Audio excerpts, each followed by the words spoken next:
We're joined by Grandmasters Richard Rapport and Alexei Shirov, who just drew their game in the second round of the Grand Prix here in Belgrade. Gentlemen, thank you both for joining us. It was a fairly quick draw after an hour and something of play. Richard, would you just like to share your view of the game?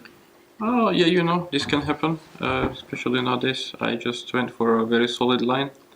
I guess it caught Alexei by surprise. He went for this d4, which I had a game for, but I felt like he didn't have so much experience there. And then, okay, because the line side, all kinds of forcing and yet also can be very double-edged. I guess it's a possible decision just to play it very simple and very solid. And then, because of the nature of the opening, there was just not much to play for any of us. Alexei, from your perspective, were you surprised a bit, as Richard suggests, and what is your view of the game? Yeah, I was surprised both by Richard's second move, knight f6, because somehow, I think he had many Petrovs before, and then I decided to switch from my habitual knight x5 to d4, and then another surprise came on move 4, knight c6, which I used to have some games more than around 20 years ago, and I remember those games gave white nothing, but I couldn't remember what is the most critical line for white to fight. And of course you can start guessing, but sometimes with this guessing you don't achieve much. So and then I just got confused because my first intention was to just repeat my old games. And that would be playing bishop g5 check. But then I was thinking a bit more and thought, well, there's some simple way for black to equalize, and there's really nothing for white to hope for. So if I wanted to hope for something, I had to switch earlier. And then I just decided to play bishop d2 and go for forced draws. So. Well, now you had both, so to say, a shorter day here today and gives you more time to rest. I just want to ask you one question.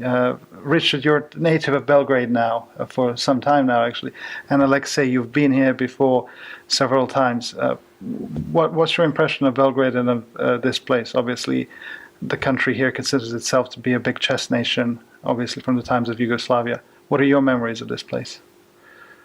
Alexei, you want to go first? Well, I have to say that in 90s it was really quite a thing to play in Belgrade, because we played in Sava Center, and I remember in 95 there were really a lot of spectators in the Sava Center, concert hall or whatever it's called. I'm sorry, but on this, yes, there was we played on the stage, and there was a lot of spectators' room, and I think there were hundreds of spectators in those times. Well, obviously, this was pre-internet times. There was some very old-fashioned electronic demonstration system, and otherwise it was, of course, it was 1995, so... Well, I remember these were quite difficult times for Serbia, because it was still in the war. The war stopped in 95. Just during that tournament. So in that sense, in 97 there were already at that time better times when everything was more or less quiet, so I could also see something of the city. And I remember I liked very much the old city, and of course it was actually both in 95 and 97 I had very strong start but very bad finish, which especially in 97 I think I lost last round against Bilavsky. If I drew that game I would still be winner on the tiebreak, but by losing I was only third. But still, my results were okay here, and everything was fine. So I'm happy to be in Belgrade again. That's all I can say. Well, that's great. And Richard, moving from the 1990s to 2000s, obviously you live here now. What is it like here to live and play chess? I actually don't know if I should start getting into it, because it will be a very long answer. So, I like living here. Let's put it this way. And the people are generally very nice to me. But I'm not having too much positive or any kind of experience with Serbian chess life or chess circle. So thus I can just talk to you about my experience living Belgrade, Serbia as a foreigner, as a random guy, random citizen, and that is very positive. I think people of Belgrade are very welcoming towards foreigners and very accommodating and understanding. But I can recommend it certainly for someone who is looking for some touristic experience for a weekend or something, just to visit Belgrade. Yeah. Well, thank you very much for this. Now the two of you can talk about your experiences with Belgrade and maybe go and see the place together. Thank you both so much, and good luck with the rest of the tournament.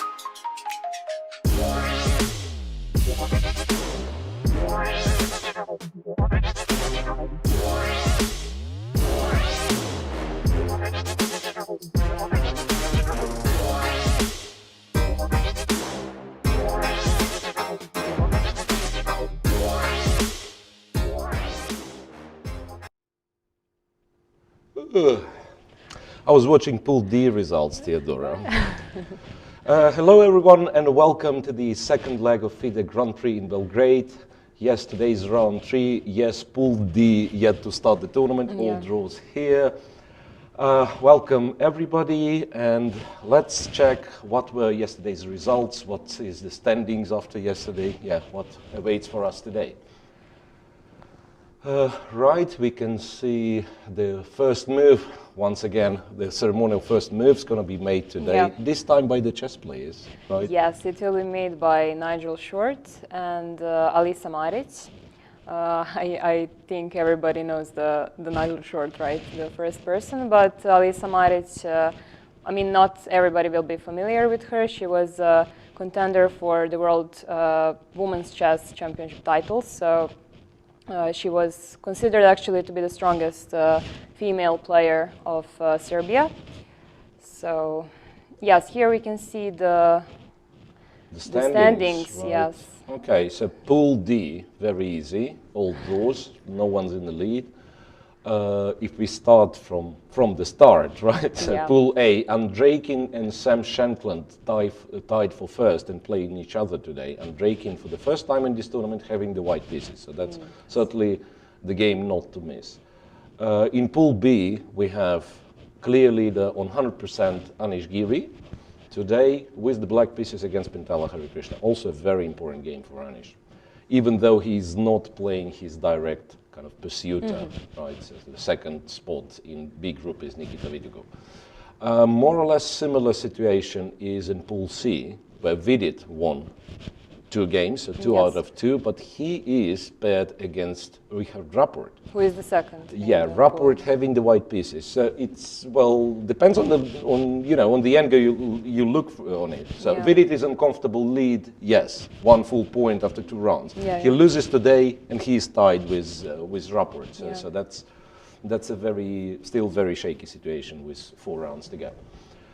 And Pool D, we already said, right? Pool D still hasn't started, really. Today, Mamedyarov with white is perhaps a big favorite against Predke, but that's about it. So was Maxim Vachier-Lagrave in round 1, and guess what? He was saving the rook endgame pawn down at the very end. So, kind of lower-rated players should not be underestimated. Okay, so we can see the pairings. Once again, Andreikin is playing with Sam Shankland, and they are both the leaders. So Grishchuk is playing with Bakro, and this will also be interesting because they played a few weeks ago in Berlin, so they are kind of fresh opponents. And in Pool B, with Hugo against Tabatabey, Hare Krishna against, once again, Anish, who is 2 out of 2, so sole leader. And in Pool C, Fedoseev against Shiro, and Rapport against, again, 2 out of 2. Vidit, and in Pool D we have 4 draws, so Mamedyarov is playing with Predke and Yangi is playing with MVL. Right, so we could expect some interesting opening discussions, I'm guessing. Yangi against MVL. Well, particularly MVL. If MVL is involved, it's already enough. So the first move will be made on Shirov's board against Fedoseev, or Fedoseev-Shirov. Fedoseev-Shirov, yes. Fedoseev having the white pieces. Nigel, with his witty humor, apparently is asking what first move you want me to play. What's the worst first move White can play? I'm wondering. F3, I would say F3. I would say F3. Sounds really bad. All the So yeah, like F3 comparable with G4 perhaps. Yeah, yeah. Like G4 is not very good. Yes, F3, yes, yes. like playing those two combined doesn't really. Yeah, and it isn't can actually really lead to the fastest mate, yeah, right? checkmate in two. Yes. Yeah. That's in a way it's interesting that to win with white you need 3 moves or 2.5 to be precise, right? And to lose with white you only need 2. Yes. Okay. So I think C4 was Yeah, played. hopefully something more decent will be played in this game as well as in all the others. Yes, C4. No, I actually think D4. Ah, yeah. D4. They D4, they moved it back. C4 would have been logical. Nigel, English opening, you know, that the... Yeah, we were speculating. I don't remember what tournament it was, but kind of, you know, nowadays everyone wants to modernize chess. Like Kramnik is rooting for no castling. Nigel Yes. says stalemate should be a win, and so on and so on. So we thought kind of to tie down a bit to countries. Like if you're Etienne Bacrot, basically, Monsieur Etienne Bacrot, you're only allowed to play the French defense against E4, right? If you're, I don't know, Grishuk, you have to play the Petrov yeah. all the time, yeah, and so on. But then we thought, yeah, like some people would be kind of left without any opening. Yeah. Or I would have to play this Belgrade again, You- but that you'll have to wouldn't play- be fair. Well, I mean, you have Yugoslav variation in the King's Indian, Yeah, so okay. you'll have some Yeah, yeah. choices. Yeah. Speaking of choices, Andreikin chose to play d4, c4, knight c3, and Sam Shankland is going for Grunfeld. my favorite opening, Grunfeld. I mean, I have no idea about Grunfeld theory. And is Shankland Grunfeld player? I'm not sure. That's what I'm asking myself. sure. That's what I'm asking myself. He's very principled when it comes to openings. He knows, Yeah, usually yeah. knows his openings very well. Did he play Grunfeld? I'm not sure. I know for Slav, I guess. Yeah, For those like- kind of Meran structures. Yeah. So it's like maybe he did, but he's not kind of a regular Grunfeld player. Yeah. I mean, you think Grunfeld, you think, I don't know, MBL, you MBL, think of Peter course. Swidler, these guys, right? Nepo, yeah. Dubov, Nepo, Yeah. but not Sam Shankland. And yeah, so C D5 is already kind of a first. White has made the first choice, right? Because you have, I don't know, knight f3, you have bishop g5 moves, but cd5, knight d5, of course, is the main. Then e4, once again. Apart from e4, what do you have bishop d2 line, which is not any popular nowadays. So e4, knight takes, pawn takes, bishop g7. And here it's yet another crossroad, right? Knight f3, bishop e3, bishop c4. Yeah. And So the wait, check, I mean, and checks as well, right? Bishop Yeah, d5 yeah, check, yeah. queen a4 Yes, check. yes. It's Yeah, here. there are many moves. It's here, right? So are you a d4 player? Not really. I mean, I don't know. I'm not a player at all. First of all, yeah. And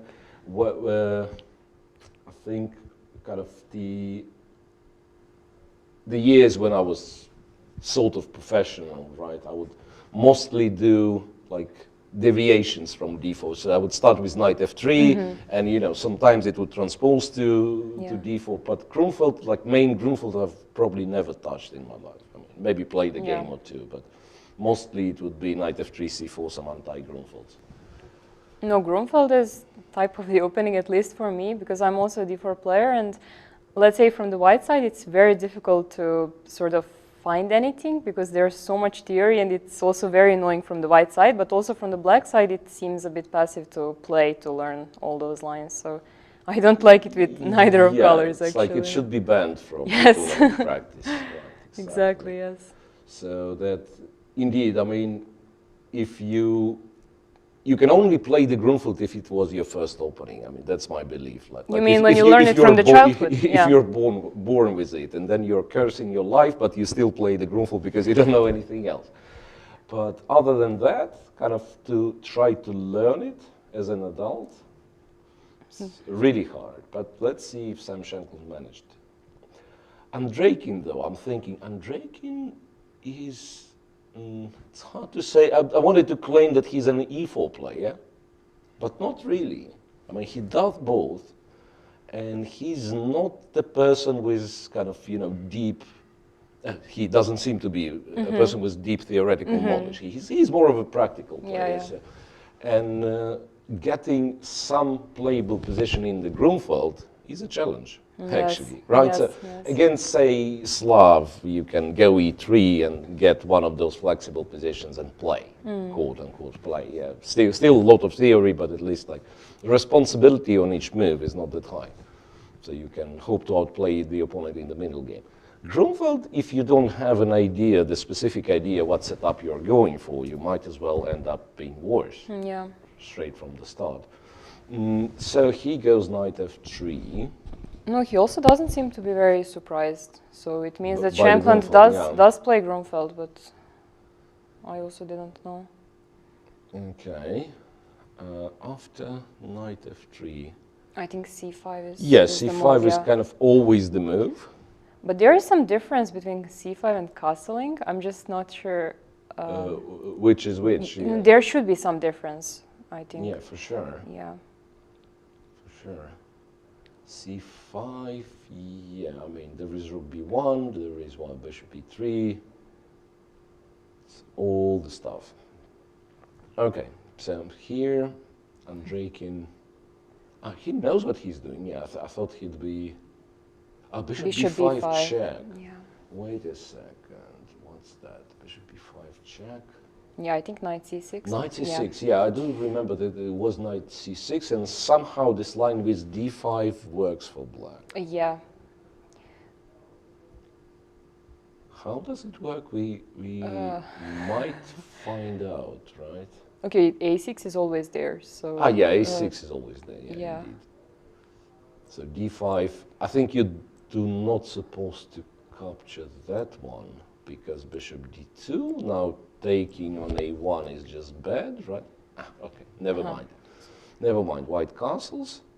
Now black can do what? Can castle? Or c takes? Oh, No, king this f8. is it. Yeah. Just a glitch of a digital board. Yeah. Castles, castles. Now, once again. Well, I think they're trying to, at some point, take on c6. Yeah, take on c6 and bishop a3, or bishop a3. Yeah, probably. h3 is also kind of a thematic move here, right? Yeah. I mean, in these kind of structures, like say bishop a3 takes over here, and then ideally I want to play h3, ups h3 and bishop c5, and you know, kind of make sure that the d4 pawn stays, and the bishop on g7 is not very good. But yeah, but it never happens, right? Because if we get here, then black plays bishop g4, and d4 is already targeted, and so on. Queen c2. Okay, moving the queen away from bishop g4. This might be something, once again, a bit of a surprise. Yeah, this move I haven't seen. Queen c2. Sane move. Because bishop a3 was making more sense, as you said, and this bishop g4 line, white can just go h3, and then you can never take on d4 because of rook a1. So. Wait a second. Could it be that this is the line theory? Yeah, possible. I think this is the line. Bishop a3, then you take, then bishop g4, and bishop c5, yeah, and bishop f3. I mean, you can take g f3. I thought when I said this is the line, this is quite possibly the line. Rook d1 and bishop c5. Rook d8, and then they are kind of building a fortress because rook d2 is sort of a threat. You know, I think this quite possibly is the line, and then just they have it analyzed. Not ready to claim that exactly this is the line, but it's very similar. There are very similar positions in the Grunfeld. That's one thing, and also I wouldn't be completely sure about e5 as well. Sometimes even this, like bishop f8, something takes on f8, say queen takes on f8, and then they play c5, and the bishop is powerful on d4. Yeah.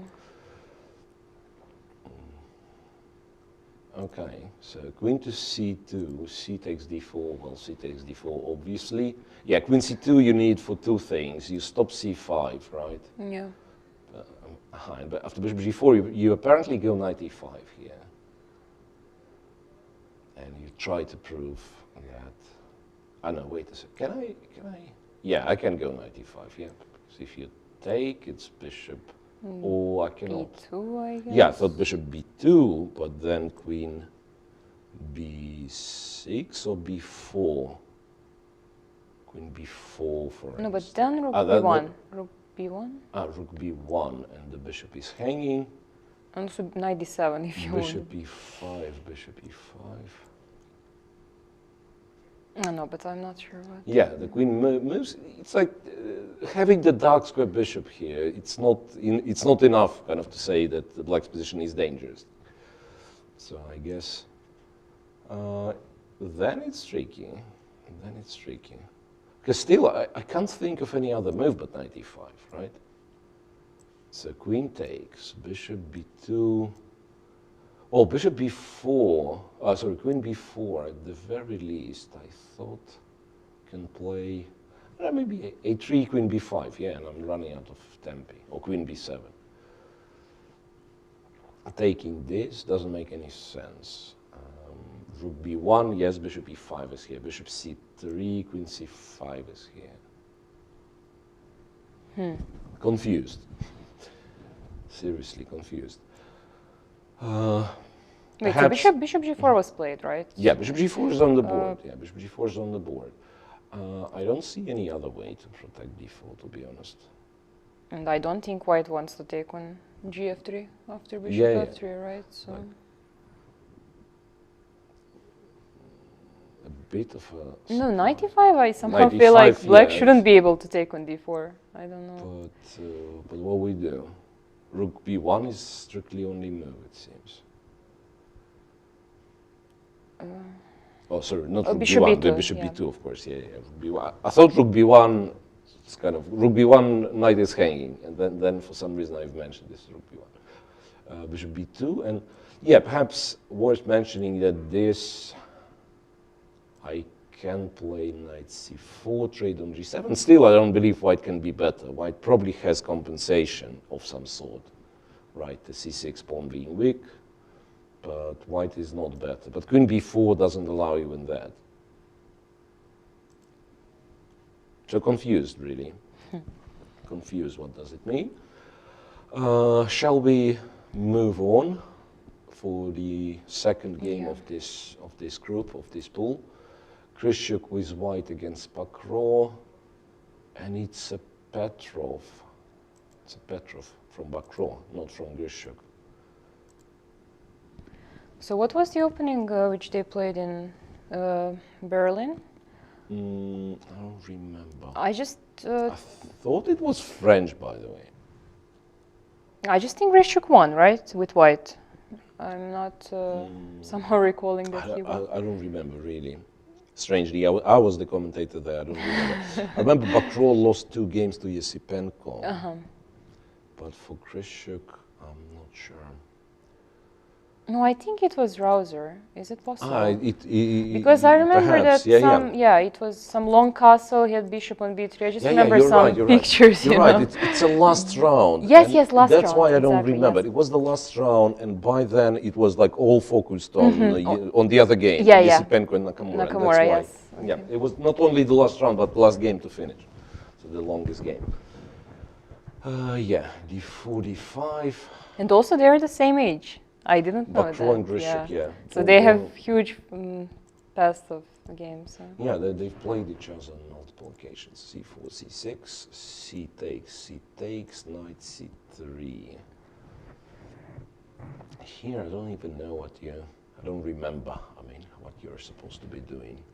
With the bishop on D6, was it this old-fashioned line when you would take and go bishop G4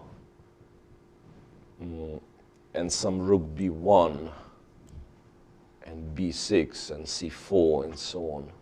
Yeah, by the way, maybe kind of to mention that this tactic doesn't really work, right? Knight G5, queen takes G5, that's why That's why it doesn't work. Yeah, I think it used to be the theory, and then they've invented something else with black. Something else could possibly bishop f5, honestly. But then knight d5. knight is it d5, possible bishop to- h2, How is that? and I think it kind of blockade stays, and therefore black is fine. I mean, I don't know what you take. Say king takes, queen d5, and then like. I mean, if you'd have this knight like kind of Yeah, on c3 yeah. to fight for the d5 square, otherwise black kind of has an easy game with blockade on d5. No, I think kind of critical could be something with queen b3, and then d5 and b7 are attacked. D5 and b7 are attacked, and then who knows?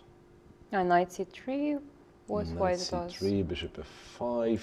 Knight t2. Check, king h1, and still, if you take, I mean, first of all, I can probably take b7, but even if I take here, it's annoying. Yeah. B7 and d5. Oof. Yeah. Maybe black can also play Yeah, I knight, guess yeah. takes is the move. Takes, and then either bishop g4 or Maybe rook e8, is it? rook e8 here could be the move as well. Yeah. No, he captures. He captures on c3. bc3 will be played as soon as Grishuk is back at the board. Yeah.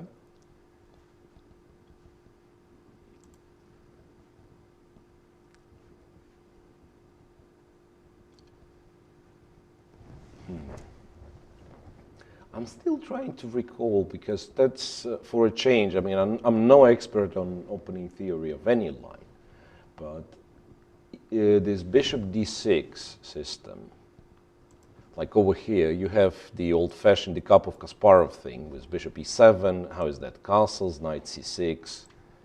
Oh, Kasparov-Karpov rather. Yeah, c4, knight b4. I mean, these lines, bishop e2, and so on. And that Kramnik played a lot of it with black.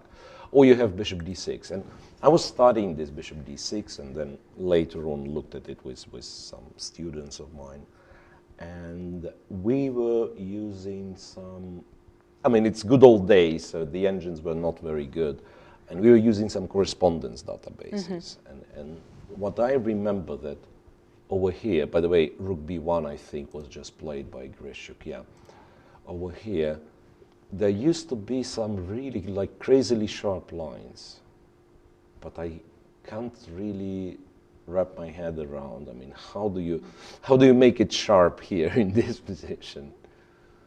It's like, wait, b6, or maybe not b6. b6 might be bad because of c4, because your problem is that if you take, it's bishop e4, right?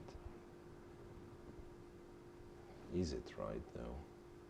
Just thought, once again, I mean, it's a part of me which always wants to sacrifice in exchange. I mean, how bad will be knight d7 and then take with the queen? Probably not very good, right? Yeah. Probably not very good. So it's quite possible that b6 is not a move. Black does something else, Maybe like queen moves the c7, queen, yeah. queen c7, or queen c7. You have to be careful about bishop h7. You know, because now you don't have queen g5, right? So bishop h7 might work. Maybe king h8. Because I'm also threatening bishop h2. Yeah. But then what? Then I don't know. Then some bishop c2, bishop h2, king h1. Then I want queen d3. I mean, that's a mess. Yeah. And the lines that I was referring to was something with white playing c4 for sure. Like black does something. I have no clue what. Knight d7. Okay, precisely. Knight d7. And then if you take, Knight black b6, has, right? Knight b6 traps the rook. Yeah. And the line would go like rook b5, I guess. Knight b6, c4 takes, and bishop c2. it might be absolutely nonsense, like irrelevant, but for some reason I remember this kind of picture, so that you were supposed to go c4, kind of knight c4, you take, no, not d5, you take b7 maybe once again. Maybe I'm just lying and it's nothing relevant. But for sure I remember this sequence, like c4, pawn takes, and then you move the bishop. Maybe, could it be that you play c4 like immediate here, but then it doesn't make any sense, right? c4 takes, bishop c2, black will just leave this unprotected, like go knight f6 or something, go h6. Okay, we'll see. Okay, he played h3, I think. He did play h3, right? He did play h3. But that's, wait a second. Is it? There was this Nepo-Carson game. I right? wanted to say exactly Yeah, the same, but I this wasn't sure. So Nepo-Carson game, or Carson-Nepo. yeah, right? Carson-Nepo, I don't quite remember how they are getting there. Bishop h5, g4, bishop g6, and somehow you were supposed to swap the queens as well, right? It was an end game. Was it exactly this position? I'm not sure. But yeah, since they're repeating, it's very likely that they're not repeating the old correspondence games, but rather something from the World Championship match, which just finished in November. Okay. Okay, we can move on. Yeah, Pool B, and we should probably start with the leader of Pool B, which is Anish Giri, who has the black pieces today against Pentala Harikrishna. Casually 17 moves played already. That's the Spanish with knight e4, open Spanish. d4, you go b5, you go d5, de, bishop e6. And what we had was, what, c3, bishop e3 line, this time knight d2, c3 line. It's interesting that, you know, like usually, remember our discussion, knight is, bishop is stronger than a knight and so on, so usually you would expect black to take. Yeah? But in this position, somehow, the fact that white kind of gets control over all the dark squares, like knight takes b3, and then I guess if you just play bishop e7, something like that is happening. Yeah. Knight d4, and then taking on e5 is kind of bad because of a 4 f5, and if you take on d4, white takes like this and gets some positional pressure, some positional advantage. Okay, so this bishop is not taken usually, bishop e7, and after bishop c2, that's the line, yeah. Black exactly goes d4, knight b3, d3, that's the kind of theory nowadays. Takes, goes here, bishop e3, castles, bishop d4, queen d5, rook e1, and black went b4.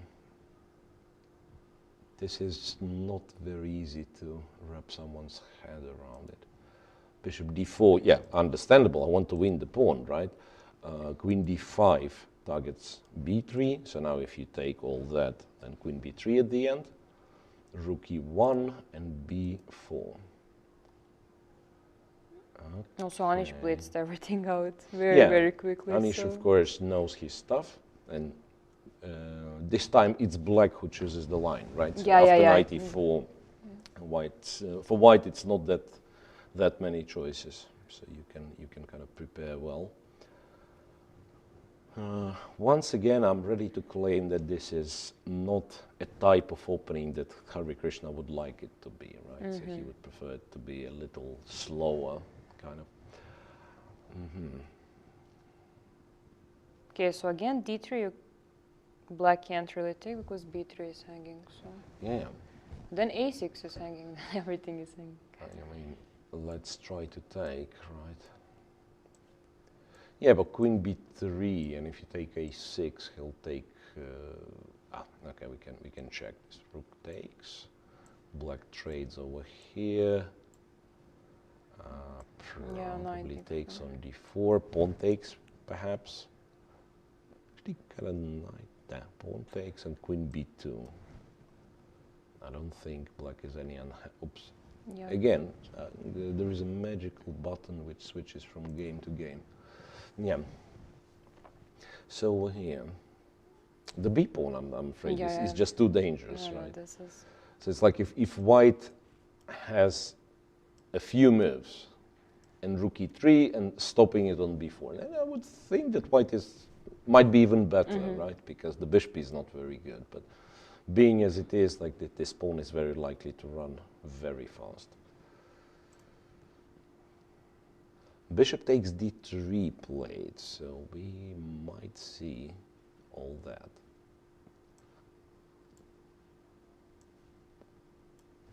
That's automatic. Queen takes b2. Sorry, queen takes b3. You have knight d2 seemingly, right? Because this is not a move. Yeah. So let's assume after queen e6, though, you cannot take on a6, right? So black even has a choice. He can go queen d5, but I thought maybe I'm wrong, but I thought that this could be something.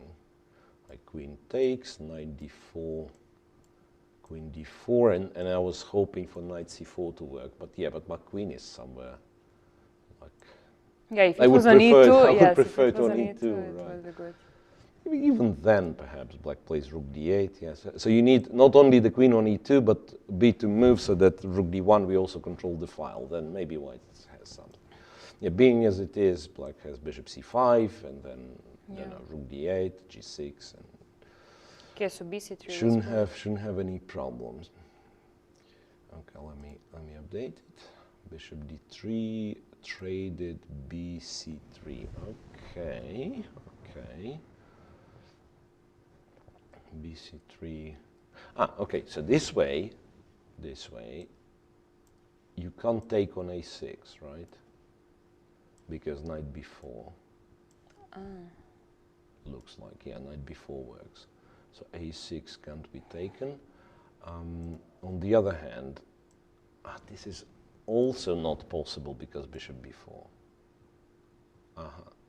So wait, what does white want then? No, I mean, he wants to take with the pawn, queen b3, it's still material equal, right? He just can't take on a6.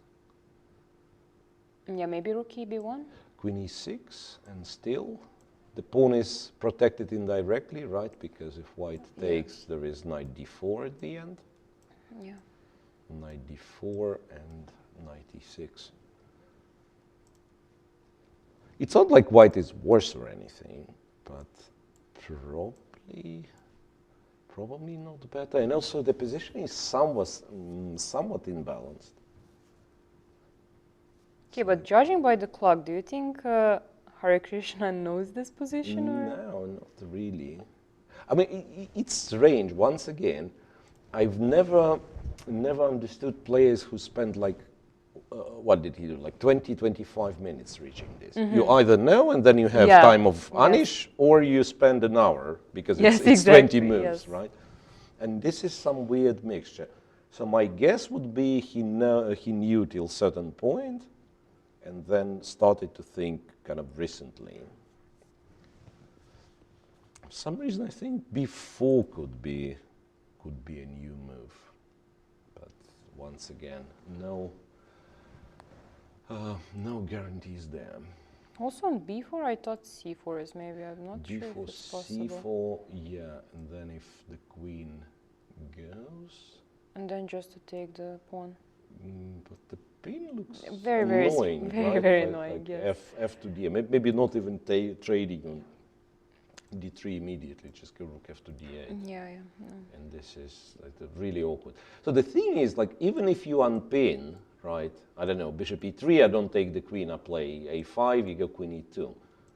Looks like black has decent compensation, right? Your extra pawn on E5 is weak, and not moving anytime soon. Here, some weaknesses. Yeah. So even this, like black goes queen D3.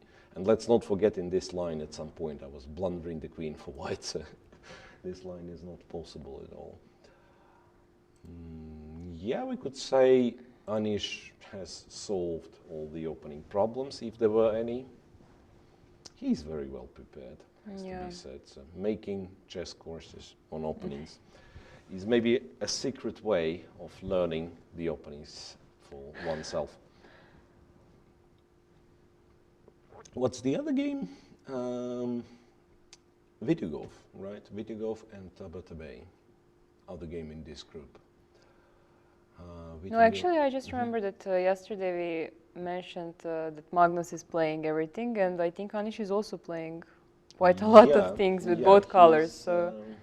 And it's kind of a recent shift, I guess. Yes, So yes, he used to be, once again, well prepared, but in quote-unquote his openings. And now we no longer know what his openings are, Yes, because yes. he plays a lot of stuff. And everywhere he seems to have interesting ideas. Okay, so next game. Fine? Yes, with Yugov Tabatabai, right? With Yugov Tabatabai, this line. Yeah. This one I never understood for black. Yeah, how does black go for it time after time after time? So that's what we are referring to as the Carlsbad structure, right? Yes. E3, and according to, once again, I mean, I'm not sure saying this, but I think according to kind of modern understanding, if you ended up in this position, you already kind of have to go for some bishop f5, because otherwise, it's not terrible, but white is allowed, I mean, this bishop d3, knight e2 setup, right? Queen c2, bishop d3, knight e2.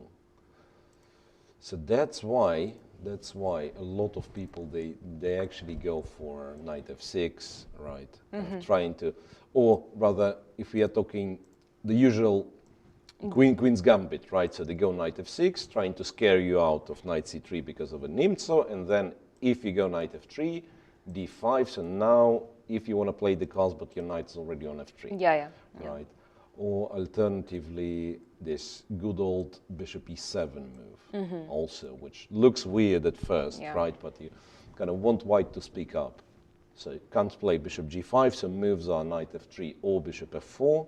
If bishop f4, then we are transposing to bishop f4, queen's gambit. If knight f3, we can get knight f6. And so on, the knight's already on f3.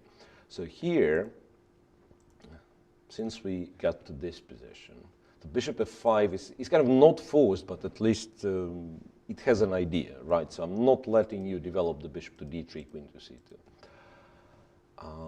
But it has drawbacks, obviously, which is this queen f3 move, and after bishop g6, white captures on f6 and doubles the pawns. Doubles the pawns on f6. And then they just play it, right? So white potentially has very good outpost on f4 for the knight, like knight e2, knight f4. The bishop on g6 sometimes is in a bit of a danger as well. Like when you start moving the h-pawn, if black meets, I'd say if I go immediately h4, black probably has to play h5. Yeah, And but then the h5 bishop on is weak, g6 is not that protected, Yeah, and once again, this line, they were playing in correspondence, and I can imagine that in correspondence you don't care all that much, right? Okay, the bishop is bad, you checked with the computer and so on. But to understand what's the joy of playing this with black, I really don't know. No, so I remember when I was checking this with Engine, it was also sort of giving as it's, I mean, not a fortress, but let's say all the moves were pretty much the same. So it really says that it's closer to a draw, let's say, than it's better for white. But yeah, bishop e7. I mean, it looks very depressing to play for black. And black plays f5, interestingly. He goes knight f3, a check, king to d1. So provoking f5, one can say it's an achievement for white, of course, right? But then Video is actually playing really deep. Knight e1, so the knight is going to d3, right? Bishop h5, knight d3, and black captures on e2 voluntarily. What's that? Honestly, I don't like it. Isn't this pawn just weak? I mean, I take with the king, and I want to play g3 and bishop h3. Is he on time to defend all this stuff? Okay, let's say I go king e7. Ah, so you, Yeah, king you're f6 right. I want to You bring. defend it with the king, or even to e6. Interesting, like king e7. This because I thought maybe you want the knight on f6, say bishop h3, king e6, and it looks weird, yeah, this pin, but on the other hand, it's not much you can do. No, now white can go knight e1 back. Knight Knight f3, knight e1 h4. and knight f3 and knight h4. Right. We'll see. We'll see. But yeah, I think you're right picking the word depressing for this line, and it's also depressing to look at it. And also, there are so many solid options for black generally in chess. Why to pick this one? Because, like, honestly, I don't think black can play for something more than a draw. Very, very rarely, and just white can enjoy it, has all the time in the world. You know, there used to be this line, h6, bishop h4, bishop f5. I don't really remember what was the point, to be honest. There was a point, queen f3. I mean, this is pretty much similar. In some lines it would be better because the bishop has an additional square on h7. In some it would be worse, right? Because kind of white will have an additional threat of capturing on g6. The line would be queen b6, I'm guessing, and then queen b2, and check, and king e7, and so on. I'll try to recall it now. Rook b1, check, king goes. And why did black have to include h6? Because now he'll gonna play g5 somewhere and pin this knight, I guess. Like here, he goes g5, white takes on b7, question mark? I really don't remember. It's not very pleasant, of course, but... Does it work for black? No, it doesn't. It I mean, doesn't. the thing was, it was a very beautiful checkmate, but somehow I can't really recall how it was. It was a very beautiful checkmate with the queen's sacrifice, like queen e6 at some point or something. But yeah, this, okay, bishop goes, knight e4, and then we go what? Check. But what, this bishop is not supposed to be there. No, I mean, I can't recall it. Yeah, obviously, I can't recall it. It was something like that, like a check, and then you were supposed to play queen e6. And rook g7 if there Rook was no g7, bishop. yeah, but the bishop somewhere elsewhere. Whatever, never mind. Okay, bishop e2. Bit you go with thinking, because apparently, yeah, bishop e2 might seem to be more natural, right? But g3, bishop h3, I'm guessing, is where you want the bishop to be, at least for the starters. So king e2 is the move that I would play. Okay. So pool C. Pool C. Yeah. Vidit. Maybe Vidit does something, you know, something more entertaining now. Again, positional chess. Positional chess should be banned. Rapport against Vidit. Here, exactly as I said, I mean, black is trying to scare white from playing the Nimza, but white's not scared because it's Richard Rapport. Can you imagine Rapport being scared of anything? I cannot. Bishop d3, d5, c takes, e takes, and a3. Jolly good. Bishop d6, a6. Once again, I'm not sure of the, you know, all those moves. Yeah, so actually I kind of know it because I think Aronian played exactly the same in Berlin, but I'm not sure against who. And first time I think against Vidit. Possible. It was the first time I saw this move order. It was very, very strange, but... Rook e8 and b6, b4, knight to d7. So we probably have to say that this is kind of a, not the position itself, but kind of the setup, the conflict, right? It's known, right? So black is trying to put the bishop on b7, and then the whole point is sort of the fight for an e4 square, right? If black can install the knight on e4, you cannot play f3 somehow, and then black quite often even gets the kingside attack, right? The knight on e4 is supported, queen goes to h4, and blah, blah. If not, and kind of the worst scenario for black is that he ends up playing c7, c6, and then we have the variant of Queen's Gambit, where white comes up with his plans like this minority attack, rook b1, a4, eventually b5, and so on. And also white has, okay, he now played b4, but if, let's say, he didn't play b4, with his knight on e2, usually they go f3 and try to play for e4. F3, e4 is, of course, another plan. I'm guessing f3 here would have been met with c5, and then, it's kind of, the fact that you've played f3 makes these positions, for instance, almost unplayable for white, right? So this would be like hanging pawns, you go b3, and you play, unless bishop h2 works once again.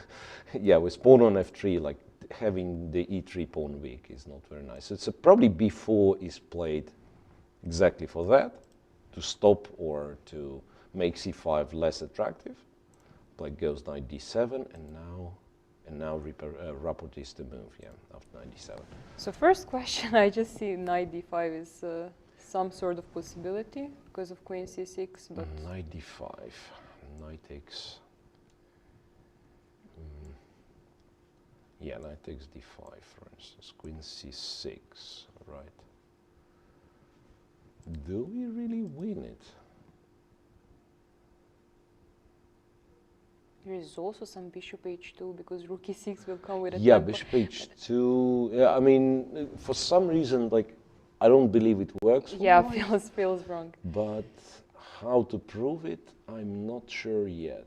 I mean, there are all kinds of weird lines, like even like rook b8, you take some knight c5, you know.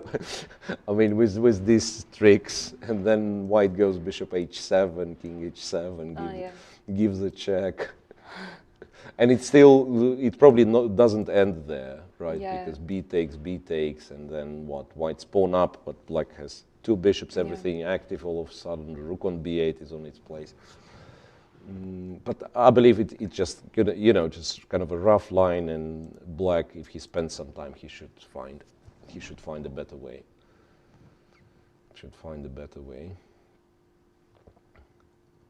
Not to mention that maybe this queen is getting stuck.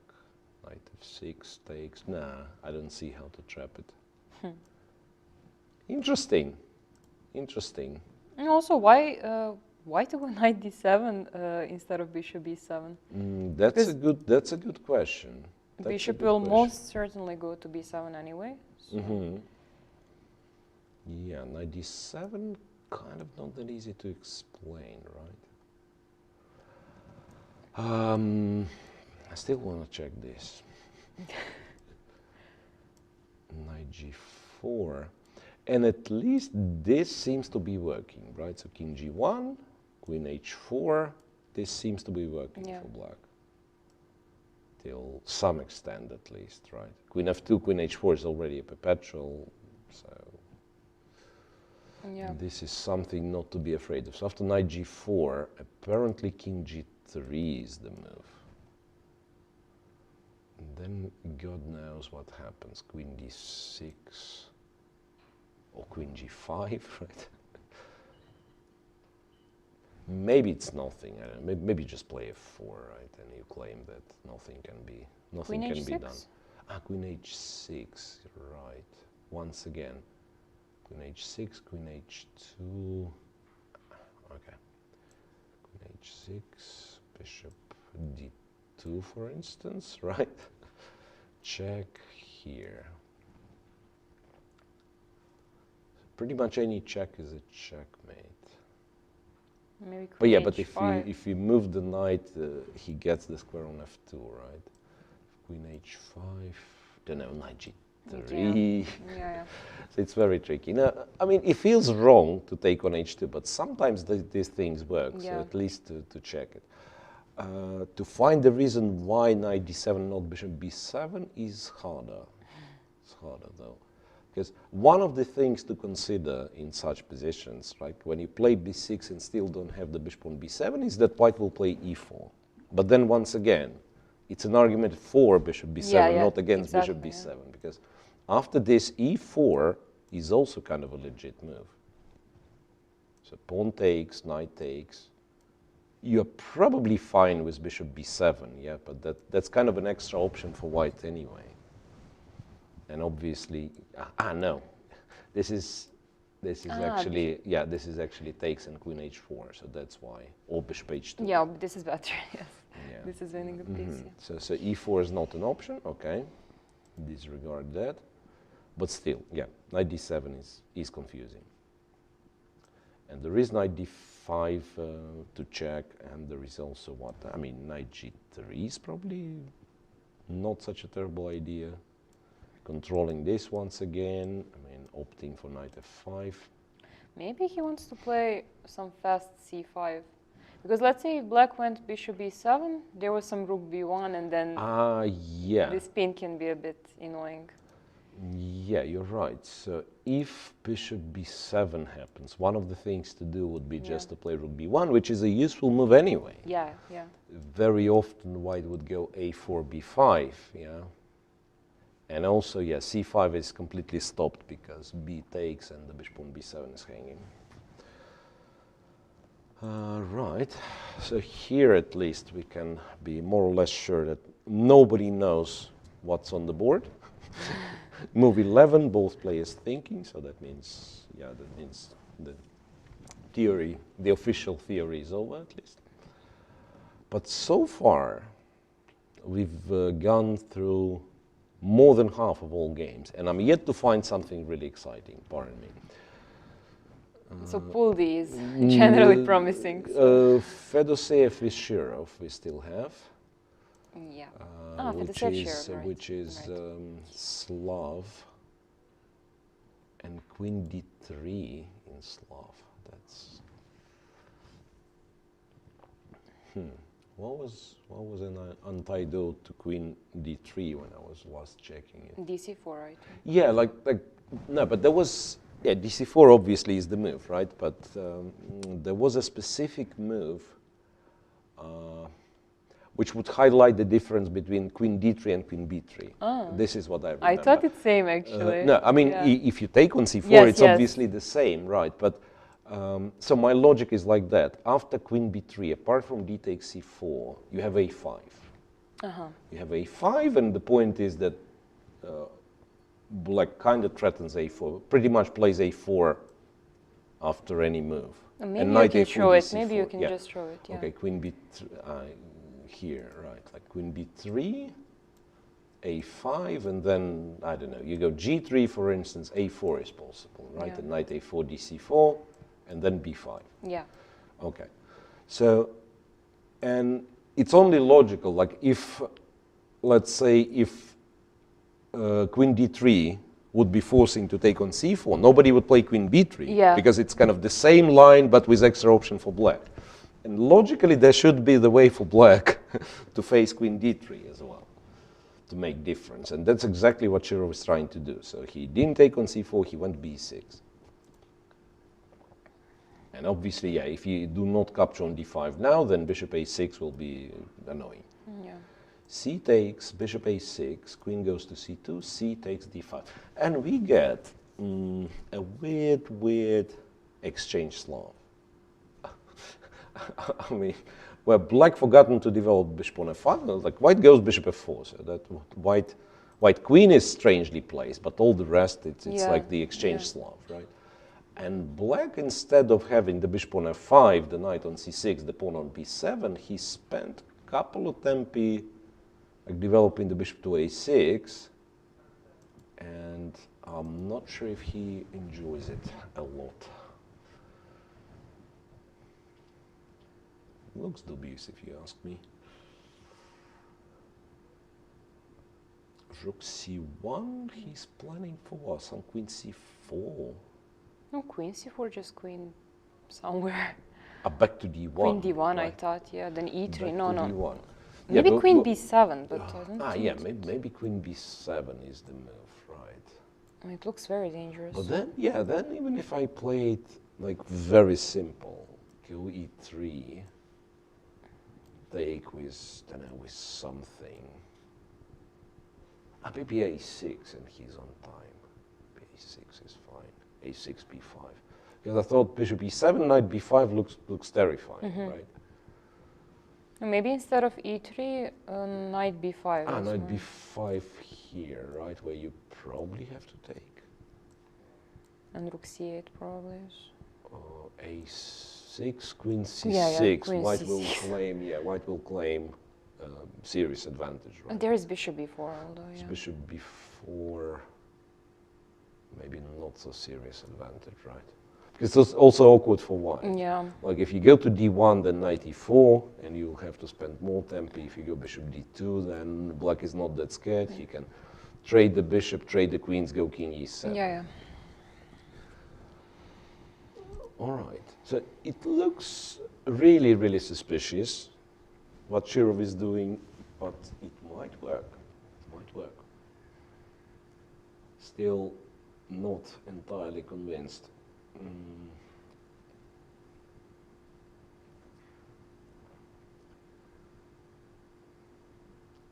So ideally, of course, hang on a second. Is it ever? Like, I mean, I don't like the fact that I have to take on f1 with the rook or the king, right? So, is it ever somehow that I do what? I Castle long, king b1, rook c1 is too long. No, I thought even e4 maybe. Looks crazy, e4, bishop f1, but rook f1? rook f1, and if they take, Yeah, so I thought if knight takes, then I have knight b5, but if pawn takes, that's kind of knight b5, knight d5 at the yeah, very that's least, that's right? very At the very least, knight d5. I mean, you could do this and still imitate that there are threats, but it's getting sketchy. I mean, no. If if king was white on does- g1, then it would be Yeah, different yeah. story. Yes. Yeah, but- I agree. So we have R-chess variant. You're allowed to capture with the castle. How about that? How about that? Because they say you cannot castle kind of crossing the attacked Yeah, square, yeah, yeah. right? Yeah. But F1 is not attacked. F1 is not attacked. I mean, it's a piece there. It's an annoying thing. So let's castle like that. King G1, Rook H1 takes on F1, and we have absolutely different variant of chess, right? And then in the Berlin, if Black would have the bishop developed, imagine It like would queen be takes d8 lost for check, white, yeah. and then you castling up, but Yeah, then it's an extra restriction removed because you'd be allowed to castle under the check. Yeah, yeah. That's, but yeah, and then, but what's that? It's like we are opposing Kramnik. We are like if we have a scale that on one side is Kramnik who doesn't want castles at all, and then we want all the possible castles. Yeah. Right? You move the rook, just return back, and you're allowed to castle again. No, actually, well, I played recently some close tournament in Montenegro, and it was very funny. Let's say two strong players played, let's say 24 plus, and it was Berlin, and they're playing for, let's say, 3-4 hours, and king was still on e8, but he, of course, it was this end game, and it moved, and black just castled long. And white didn't realize. No, white, of course. No, that would be very funny. White, of course, realized, but it was very funny because, I mean, white said, like, if you can castle, I would be lost. How can you make it? That's So, but strong players played. It was very, very weird. Yeah. So. And he had to move king, and he lost in a couple of moves because it was so very. not only yeah. he was not allowed Yes, to yes, castle, so- but he was forced to move Yeah. the king. There was, I mean, it's like more than 20 years ago, European Championship in Ohrid. I think it was Alexander Moisenko, Ukrainian Grandmaster, whose opponent made this castle, and they didn't pay attention both, so they kind of continued the game. And the trick was that it was an extremely sharp position, and either the king or the rook moved, so the castle was not allowed. And he said, like, my first reaction, I wasn't thinking at all about if it's possible or not, but my first reaction was a shock, because at that point I was sure that I've kind of seen everything and the position is winning. And then the guy makes castle, I understand I've blundered castle and now it's a panic, and then I find the winning move. And he was very happy, like, oh, okay, and I found I'm still winning, oh, how lucky. And he went. Yeah, and he only figured out, interestingly, I mean, and that's his story, he only figured out when he was putting the game in the computer. And then castle, he was trying to make castle and didn't realize. Very strange. And so also in transmission, will computer make castle? No, it was not allowed. So there was no, in transmission it was interrupted. But the arbiters, I don't know about kind of modern rules. See guys, Grandmaster doesn't know the rules. I mean, it's very common in chess, don't worry. Right, but I don't think arbiter is allowed to interfere unless player protests. Oh, I think certainly not, yeah. And also, what happens if, let's say, I realize a few moves later? I think for the classical game, it's actually replayed from the position when the illegal move was made. If you claim, right. So you can be sort of a coward. So it's an illegal move, and you try to play it, and then you understand, okay, things didn't go very well for you, and you come back, kind of rewind to the position where but that's not fair, that's not right? very nice, but technically it's in the rules. Meanwhile, knight e5 was played, so first creating the tension on this diagonal, on this pin, right, and then later on white's going to decide if it's e4, if it's e3, maybe rook c1, and so on. So now, if queen b7 happens, what's his plan? Still not clear. Because knight b5 looks very attractive and stuff, but if black takes, goes, they say, maybe just drop the queen back, and you say, okay, I have two bishops, so at least a slight advantage should be on my side. Yeah. Maybe that's the point. So you're not trying to invade c6 and kind of win immediately, but just play for a smaller advantage. Shirov struggles in these Grand Prix as much as I want him to be successful, but apparently the opening is the hard part, because game after game, also in Berlin, he would be going time troubles, so on. Okay, so let's say if black plays some bishop e7 to castle. Mm-hmm. Okay, then probably I say, yeah, okay, but now you're not playing bishop b4 with kind of tempo down, so maybe this. I'm still threatening capture knight b5, so probably you have to react. Knight b5 anyways.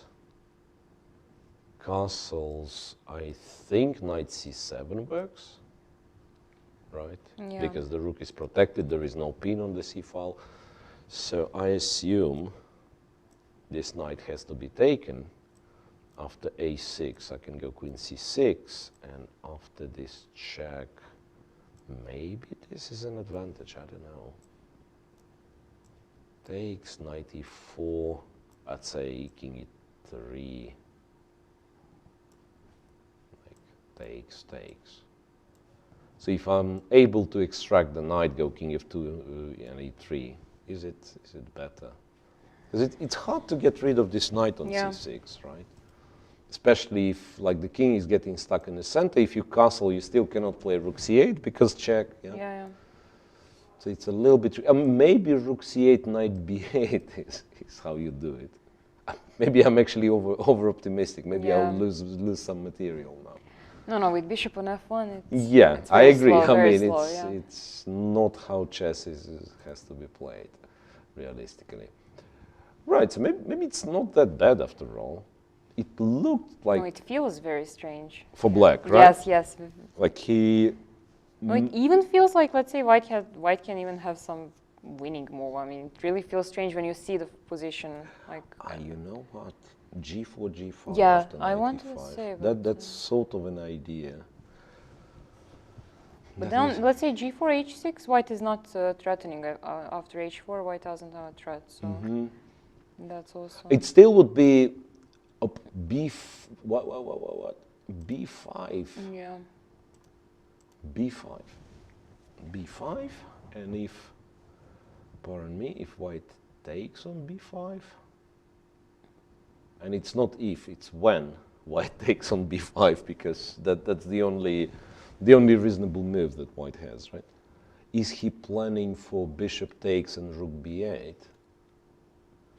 Kind of, because I briefly thought of an immediate rook B8, just to realize that queen A6 Nice. perhaps ends the game. Perhaps just ends the game. So after knight B5, apparently he's capturing there. He goes rook B8 then, and Even queen C6. Oh no, maybe queen. yeah, like queen C6. Maybe I'm not that afraid of. Maybe I should be. I don't know. Rook takes B2. Once again, if white's on time to play a couple of moves, like E3, bishop out, castle, then these are known to be huge advantages, Yeah. strangely. So it's kind of symmetrical structure, but the fact that kind of bishop is there, the knights on C6 is very annoying. But maybe white's not on time.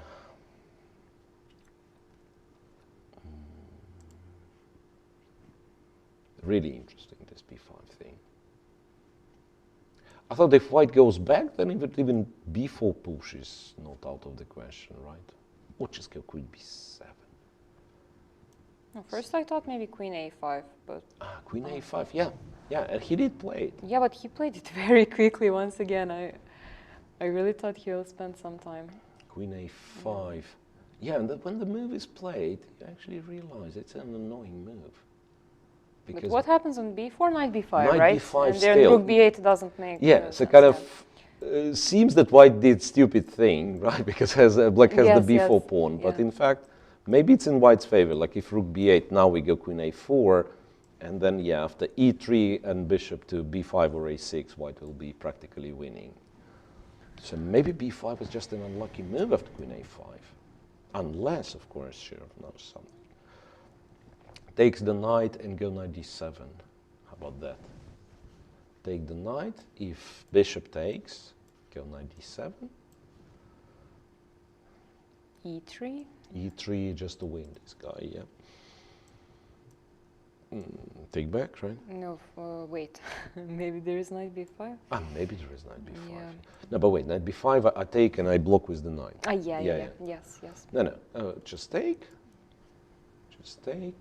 Bishop E7, and you can take here twice with a check and claim that it's an endgame with an extra pawn. I think king F8 is just bad, queen D7, maybe some chances because, but still pawn down. Yeah. Nobody will go there. Nobody will go there. Yeah. So seems like a good opening for Fedoseev, right? And still not clear why Shirov decided on B5. Okay, so we can move to pool D. We can move to pool D, still 2 more games, right? Yu Yang against MVL first. This is the Grunfeld. Yes. This is the Grunfeld, and interestingly, it's the Grunfeld where MVL has half an hour less. Yeah. The specialist. So we can go back to Yeah, we can see. go back to check some moves.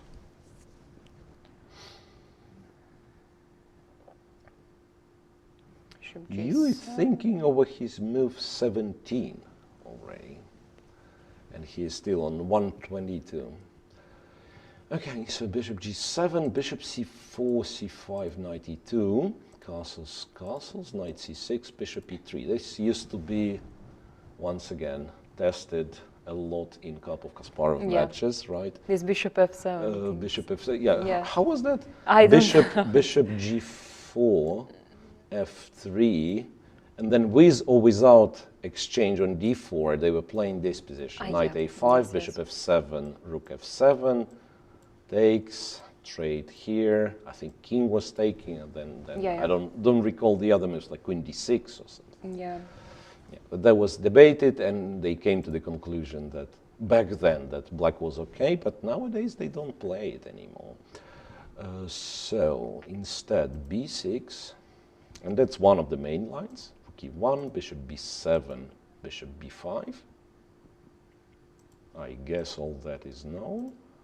e6, and then h4, queen d6, h4. And h4 became sort of a trend in all those lines, yeah. h4 and Al-Faziri ideas of going h5, not to open up the file, yeah, but just to get the pawn on h6, and then any endgame, any... Yeah. The pawn on h6 is very annoying. So a7, a6 played by MVL, and now Evgenij thinking. So this is the first moment that he is thinking, actually, I think. Even though the position itself seems to be very familiar, so it might as well be that it was played already. Might as well be that it was played.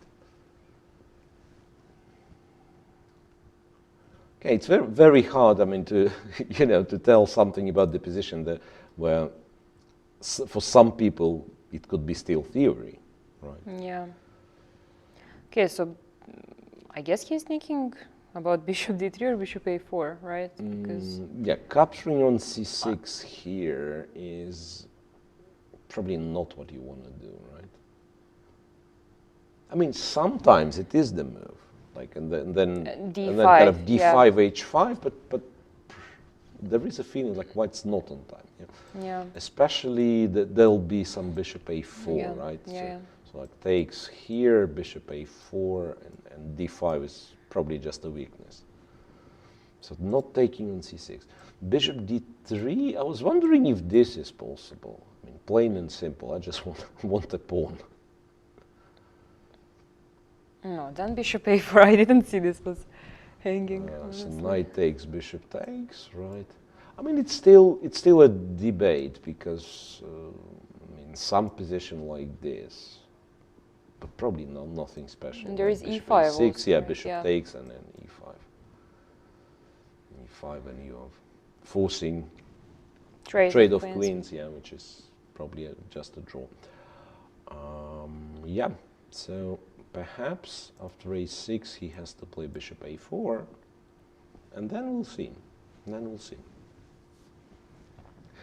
Kind of general notes about this position that, yeah, white obviously has like a huge center and potential with this. Moving the h pawn, black relies on a and b pawns, kind of seizing some space. Then knight a5, knight c4, very typical Grunfeld ideas, right?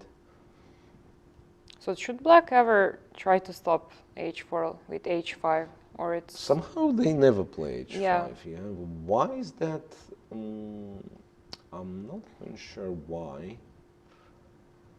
Like one of the reasons that I can think of would be that now I kind of put the bishop on g5 and it's never rook d8 and f6 is terribly ugly. Maybe that's a possible reasoning, but I haven't hardly seen ever that black plays h5 me neither. as a response to h4.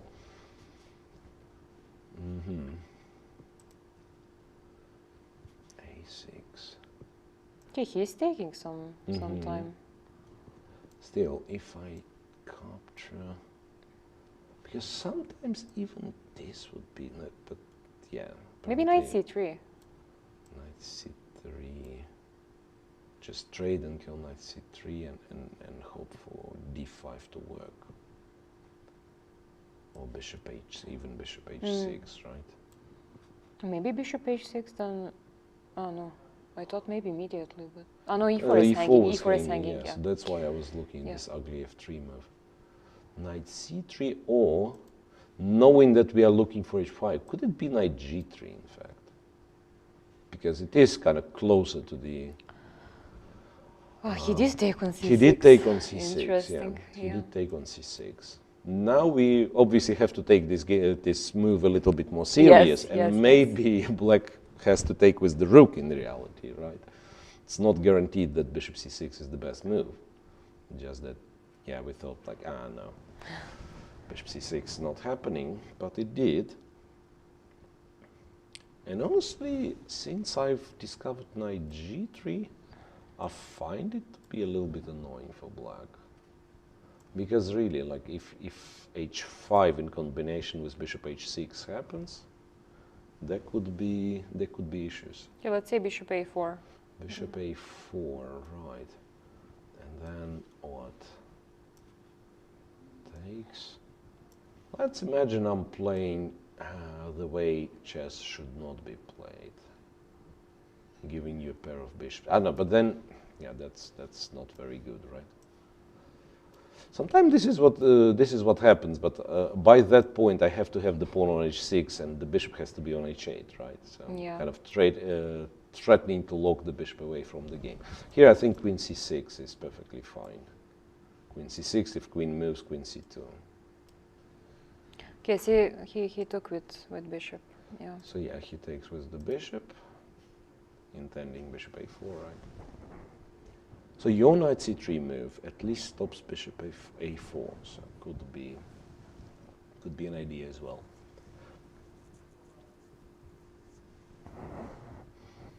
d5, no, d5. We've briefly discussed, yeah. d5 is not that great. Okay, shall we quickly check the last game, which is Mamedyarov with Predke. Oof. What was that? That is Rogozin defense.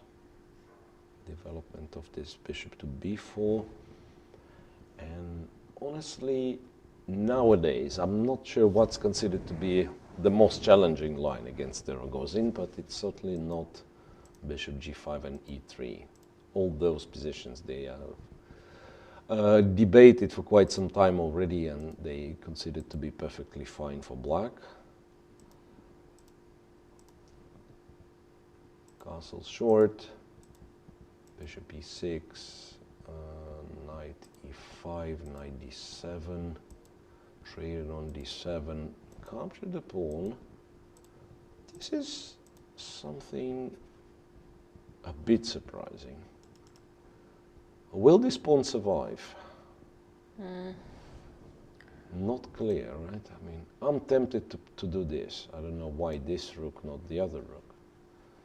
Rook b1, say rook fc8, and something along the lines of something along the lines of rook b5. So I want to double.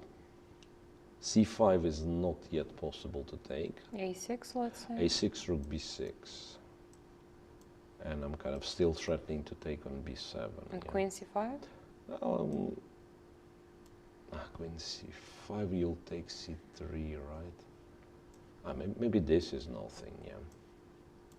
Takes, takes, and yeah, that's just nothing. a4. You probably play a5, yeah. b5. Still can try to imitate a little, but not very serious. Yeah, this is not very serious. This should be just a draw in some way. It's also a very strange choice for Mamedyarov. He usually goes for some interesting lines, especially against these gambits. So, I mean, he could certainly play something a bit more challenging. Yeah. Sometimes, though, Shah is, is modest in a way that he thinks that against this kind of player, I just have to play reasonable moves and I will get my chance. Yeah, because I've seen him doing this, like a tournament in Bucharest, for instance, when he was kind of playing modest, sometimes boring openings, and then later on outplay his opponents. But here it's not much left, right? I mean, it's like you need more minor pieces to actually confuse. And where are the knights in this position? That's the most confusing piece, right? People still argue how the knight moves. Here, no knights, no nothing. Rook a to b1 doesn't make any difference, right? You can still play your rook to c8 move. is it ever? No, I mean that's not how you play chess, right? Just thought kind of get the rook on a5 and the other rook to b6. Yeah, but that's not. Okay, it's not that strange because queen c7, queen b4. Yeah, right? yeah. Yeah. That much we see. Rook c6. Like maybe rook c6 kind of works. Because at first I thought bishop b5, but then you can actually take. Yeah. Rook c6, rook b1, logical continuation, and then rook to c8. No, probably this rook on a5 doesn't do much. So I go here. Maybe I don't go here. Maybe I play something like h3, not to have back rank issues. Let's assume black takes everything. Okay, this doesn't matter. Maybe it does, rook a5. So it's better not to. I mean, if I trade and take on b7, maybe rook a5 is the thing. So queen takes, maybe I take b7 first.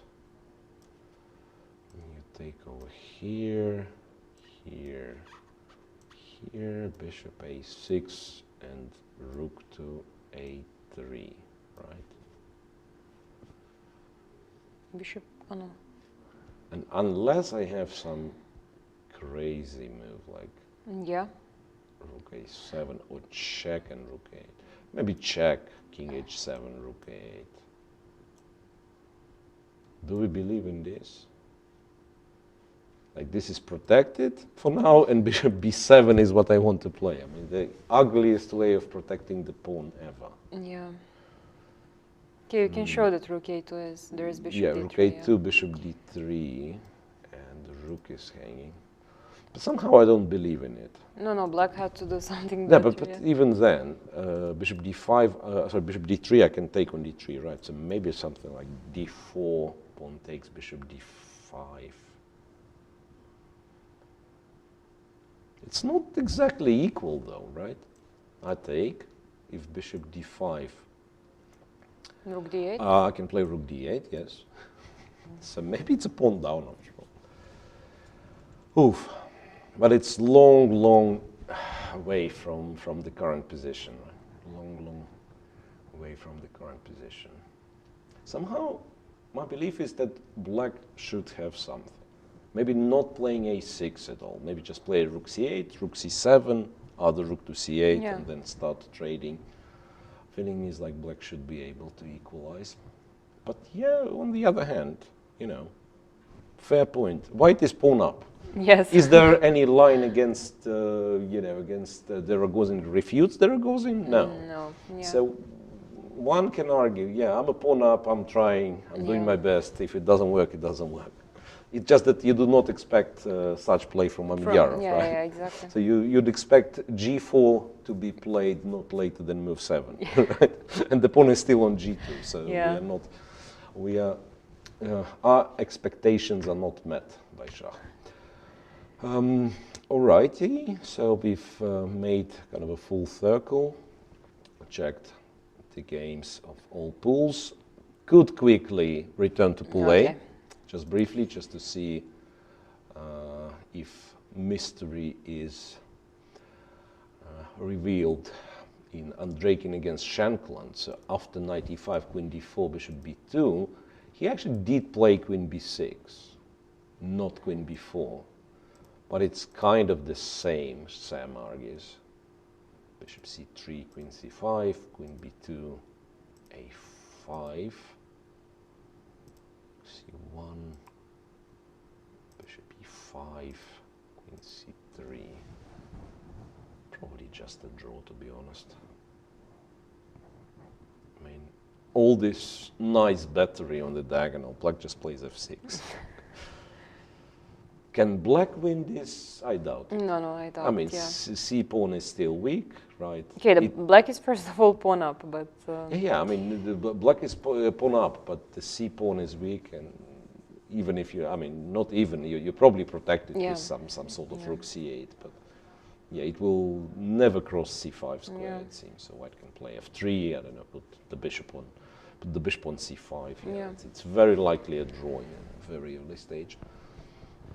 So I don't know if the Grunfeld was a surprise, but it paid out. Yeah. It paid out. The other game,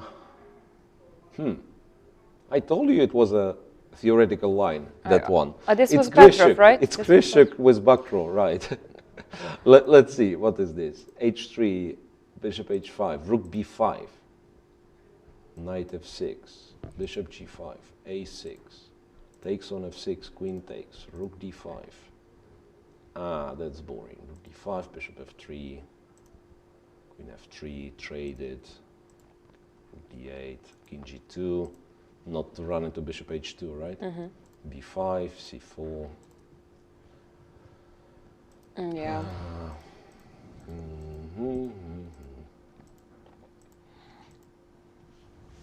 Okay. Who knows? Yeah, still white Who is knows? pawn up, It's a pawn. a pawn, yeah. Yeah. Just look that those guys are doubled on the f file, right? So it makes the structure not very good, but it's a pawn still. Rook e3. So that means white's going to play a4. Let's say bishop c5, Yeah, bishop a4. c5. So he always has the check, right? So it's. You know what? Maybe I'm not playing a4 yet. Maybe I have to give a check and then disturb the bishop once again. Because in this, even like with normal pawns, right? It's very important. It might be more important that the fact that white has an extra pawn on the other side. Like, very important who attacks first. White attacks f7 or black attacks f2, right? Yeah. Because there have been examples where, let's say, I don't know how to make it. Let's make it artificially. If you end up like this, you might lose 3 versus 3, surprisingly. Not this kind of 3 versus 3. I mean, it's kind of the normal pawn structure. Believe it or not, like with the pawn on g5, it's a very tough position because white gets the king on g4 and then goes h5 and then goes f5. And or rather goes h. Okay, I will not show it because it's hard. There is no board editor. But if any of you guys interested, you can check. It was Vachier-Lagrave, and it was. I don't remember the year, of course, 2007, perhaps. 1U with white against Peter Bobras, Polish Grandmaster, and he won 3 versus 3. It was a little bit trickier than that because black had 2 pawns doubled, but basically on one single motif of attacking f7 and then black had the passive rook. So 3 And it was the versus same 3. material like this? It was, there wasn't the pawn on a4, so it was 3 versus 3. White had kind of normal pawns, black had originally this. But then one of the pawns was exchanged and g6. So basically 2 versus 2, you can say. 2 versus 2, one pawn on g5, the other pawn's somewhere else. Okay, so despite this being opposite colored bishops, it's very likely that this game will last for long. Right? But how does white even play for something if black puts bishop on c5 and he will always have a threat of rook d2, no? He didn't put the bishop on c5, interestingly. Ah, he played went bishop before. Yeah, bishop c5, maybe not even check. Maybe rook c3 immediately. Maybe that's the point. So bishop c5, rook c3, and it's hard to keep the bishop on the diagonal because rook c6, rook c7, and so on. Yeah. So bishop b4. But I think we are digging in the right direction. What black has to do is try to attack f2, and then, if you trade the rooks, it's a draw. If you don't trade the rooks, you are forced to protect f2 all the time. Yeah, so maybe. Okay, that's an interesting move. I mean, I want to say it's a draw if you take, but it's a bit of a challenge, right? I mean, it's only one pawn, but still, it's not perfectly symmetrical structure. Yeah. Right? It's not a perfectly symmetrical structure, so it is a bit of a challenge. If you trade, I mean, you're allowed to play, say, bishop c5 or bishop c3 or whatever, but it's very tempting. So it's an interesting practical decision, I want to claim. So what is the sort of setup for black? I mean, maybe to start with g5. Yeah, I'm guessing if I'm on time to do this and this, and I don't know, probably this is needed, and then just stand with the king. shouldn't it be easy draw? Maybe it is. Yeah, maybe it is. After all, maybe just a draw. No, but I don't understand why did he play it so quickly. Okay, I mean, I go here. Anything, h6, let's say. h6, I have a check, right? And then this, you drop the h pawn. Okay, I have bishop d2. That's tricks, right? I mean, I should be able to bring the bishop here, probably. I mean, with the king on g6, Yeah. it's kind of Yeah. already a lost pawn. Which doesn't necessarily mean that you've lost the game after Yeah, you yeah, lost yeah, of h6, but it's sad. Like, yeah, it was one pawn, now it's 2 pawns. And after king f5, that's exactly what I'm hinting at, that I'll give a check. If king e7, I'll try to force the pawn to move. Maybe it will move to h4. That's the other story, like h5, h4. h5, h4. Yeah. So, I mean, there are still like subtleties, possibly. I do believe it's a draw, and not so hard draw. But on the other hand, probably Grishuk decided, okay, I don't have a chance anyhow else. Like just rook d2, as you said, rook d2, bishop c5 is happening. And this, maybe it will cause some confusion. Yeah. So Maybe. do you think he will take? I think, yeah, like your thoughts in this moment when your opponent plays rook e4, you think, I mean, first of all, you calm down, you think, okay, if anything's terribly bad, I go bishop c5. And then you spend as much time as you find appropriate. Like now it's move 27 and he still has 40 minutes, so you can leave yourself. Like if you play bishop c5, you don't need that much time, right? You will probably reach the time control. There won't be any Bishop kind c5 of critical decisions immediately. So I would spend a serious amount of time trying to kind of work out till a draw after the exchange, because bishop c5, yeah, depends, once again, depends on personality, because maybe Bakroja thinks bishop c5 is an easy draw and I don't have to worry. But for me, I would rather exchange on e4 if I can make sure that this is a draw. I would exchange on e4, and now you can find the setup and basically switch the brain off, right? With rooks, you always have to react. Maybe it's an easy play, but still you will have to react all the time. a4 played by Grishuk. So one more invitation. But now rook d2 is going to happen. Rook d2 is going to happen. f2 is attacked. Bishop e2 will be rook a2, right? Yeah, rook e2 played. Rook e2 play. Okay, rook e2 is a draw, honestly. Rook e2 is just a draw, I believe. Yeah, he took. Yeah, now he takes. I think there'll be a first result. Move 29, right? And then you just play bishop b6, right? Stop the pawn and keep the bishop kind of targeting f2. f4. I think you go f5, you know. Yeah. It's one of those cases when you don't really care about your pawns being fixed on opponent's bishop's color. Yeah. And draw agreed. f4, f5, king f3. Alexander Grishuk makes a draw against Etienne Bakro. It's clearly that the tournament didn't go in Grishuk's favor, right? Bakro is still within the striking range. He's half a point behind the lead. Was half a point behind the leaders before this round. So it depends, of course, how Andreikin and Shankland will play today. But for Bakro, everything's still open. Right, so this is our first result, and I think maybe we can actually get an interview with the players. This we don't know yet, but what we hope to get is a little break for the commentators. Right? Yes. And yeah, you know, coffee and stuff. Yeah. So stay tuned, guys. We are not going away too far.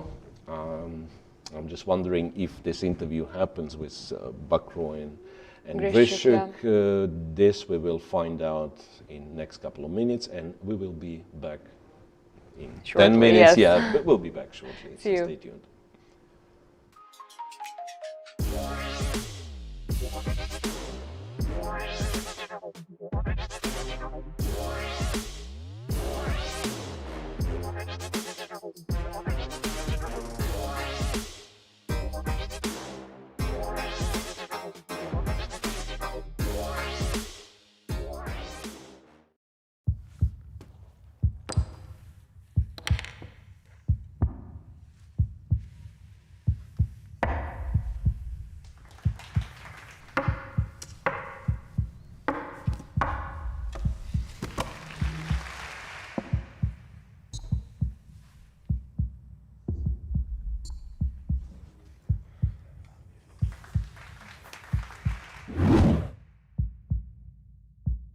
We still live in complicating times. Regarding the events in Ukraine and the war that broke out, FIDE recently made a decision to cut ties with Russian government sponsors of chess, to strip the Russian Federation of chess events, and also the Russian Federation and the Belarus Federation FIDE has made a decision for their players not to appear under their official state flags. How did you come to that decision? What was the debate inside FIDE? Well, I should be a little bit careful because we make collective decisions on these things, and we kind of stand by our collective decisions. Obviously, initially, until it became untenable, Arkady Dvorkovich wanted to hold the Olympiad in Moscow. It's, in fact, already a colossal amount of work and effort had gone into that Olympiad. And, I think before the invasion, that was a perfectly valid position, but it very quickly became clear that this was no longer tenable. It was obvious there was going to be a massive boycott, and we acted, I would say, rather quickly to take some decisions. FIDE isn't always the most fleet-footed organization, but we understood things needed to be done, and one of the I think our decision on Sunday actually surprised a lot of people. They said, the decisions that we made received widespread praise, even from people who are normally very, very critical of us. We went much further than people expected we would do. So we were ahead of the game. Whether we've gone far enough, I think that is another matter. These are things which are being reviewed all the time, because this is a rapidly changing situation. We do follow the lead of the International Olympic Committee on many things. I mean, we don't feel we're, let's say, entirely beholden to them. We have to follow every single comma of what they say. But basically, we do follow the lead of the IOC, and maybe there will be other measures. It's something we're reviewing, and we're reviewing it at this moment. And how will FIDE's organization be affected? Because obviously a lot of your work was stationed in Russia, and your business ties as well. One of the things that people haven't realized is that FIDE, under Arkady Dvorkovich, has changed quite dramatically.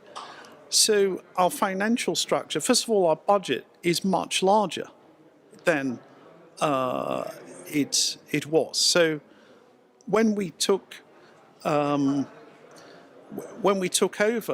the budget, the published budget was about 2.7 million euros.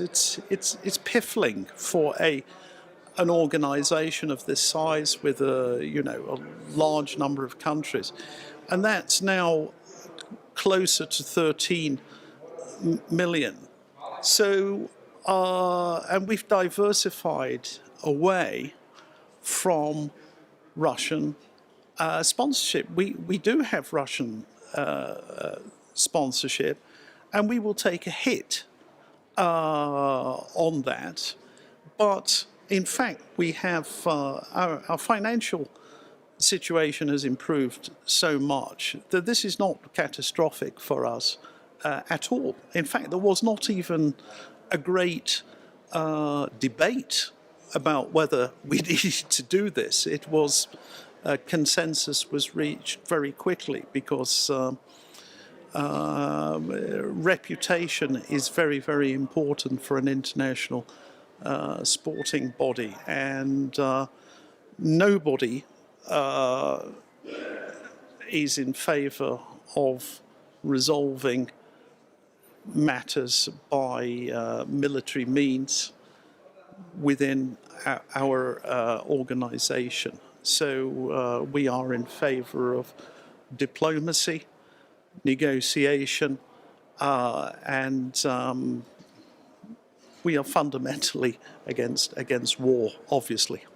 And just one more thing before I let you go. Just looking at the whole thing that's happening now from a higher perspective, a wider perspective, how will the war between Russia and Ukraine affect the chess world?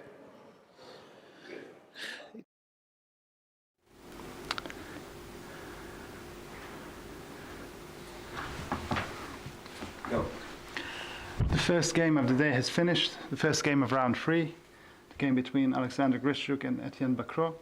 It was a draw in the Petrov. Etienne, do you want to start us off about this game? It was more solid than in Berlin. More when solid. We had crazy game. And okay, so I was quite lucky to remember the lines. And okay, after the opening, it's slightly difficult. I mean, slightly better for white, but very slightly. It should be quite normal draw. So it was a straight line towards the draw, so to speak. Okay, it's always there are thousands of straight lines here to the draw. Yes. Alexander, what's your verdict on the? Yeah. Of course, it was a surprise. It's called Petrov in English, but in Russia it's called Russian defense. So I thought maybe I started to play French and Etienne started to play Russian.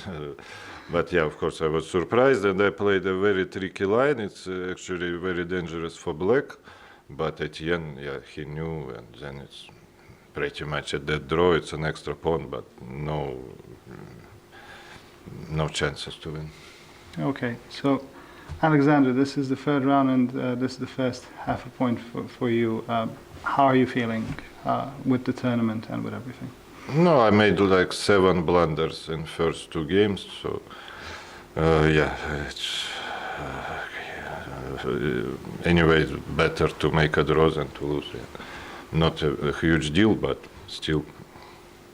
Are you feeling that you're kind of getting into your element slowly? No. No, not yet. Okay.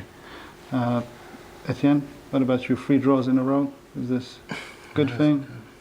Satisfied? Okay, after Berlin Grand Prix, it's already I'm not fighting for candidates. So. Okay, we play games and we see. I'm not. Is that more likely to make I enjoy you, it to play. I enjoy to play chess, but for me it's not. It's not a competitive, so to speak, and it's okay. Of course, it's on the days when we play, it's competitive. But okay. But is this likely to make you more adventurous? Because not today. Not today, definitely. Okay, but in general. Yeah, in general, I started because I started to play many openings, and Petrov is a bit too solid. Yeah. Too solid for that. What about you, Alexander? Is your appetite for adventure growing or on the chessboard, I mean? No. No. Not yet. Okay, well, thank you both. We wish you lots of success in the coming days, and thank you for joining us. Thank you.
Welcome back, everybody. It's round 3 of Belgrade Grand Prix. And it turns out the commentator's trick still works. If you go for a break, something's going to be finished. So Pool A is done for today. We've seen Grishuk and Vachier signing a draw. And while we were on a break... Injac. Yeah, Injac, pretty much the same scenario, opposite colored bishops at the very end. It's also a draw. Well, not much can be said about this game. Maybe Injac just confused something in the opening because he didn't put any pressure on Shankland whatsoever. So the situation in this group after the first mini round robin is pretty clear. Injac and Shankland are tied on +1, 2 points out of 3. Vachier 1.5 out of 3, and Alexander Grishuk only has half a point. Right. In the other games, things are heating up. Like Giri, for instance, is a queen down. Can you believe it? I was told he has sacrificed the queen, and this decision took him 26 seconds. So apparently he was still in his book when he went for it. Yeah, let me find where we were last time. Yeah, queen takes here was played. E6, interestingly, Fe6, queen E2. So white sacrifices the pawn in order to probably try to win it back on d4. A5, C4. Now the queen is in slight danger, plus E6 is hanging with a check. And then he played queen F3, plain and simple. Take the knight, knight takes d4, knight F3, but that's pretty much forcing operation, right? Where you know, black gets almost enough material, or should I say just enough material. Right, then if black somehow manages to make sure that the C pawn is alive, you know, like play C5, bishop F8, maybe we can just claim it's a fortress immediately. Or C5, bishop F6, bishop D4, yeah, that well, would be a dream. This is probably ideal, right? So just to put the bishop on D4. Before that, there still could be some slight difficulties. But overall, it does seem like some sort of a fortress. And so you think queen F3 was preparation, or? I was told that he played it extremely fast. But he did spend some time for previous moves. Or maybe he just decided on queen F3 previously. Yeah. Because after queen B3, E6 is quite tempting. After queen E2, well, here you do have choices. I mean, it's not your only move to go A5, yeah. Also, instead of queen E2, queen E4 seems to have much more sense. Queen D5 then, probably. Queen D5. It's not that it's too much different, because after queen E2 he could still go, he could still play queen E5, right? Queen D5. And at least at first glance, it's not clear if white has anything better than taking on E6, which he can also do from E4. Yeah. Okay, here maybe even rook A6 is possible. So, yeah. I don't know if white's better. I mean, maybe marginally better because, I mean, this pawns, right?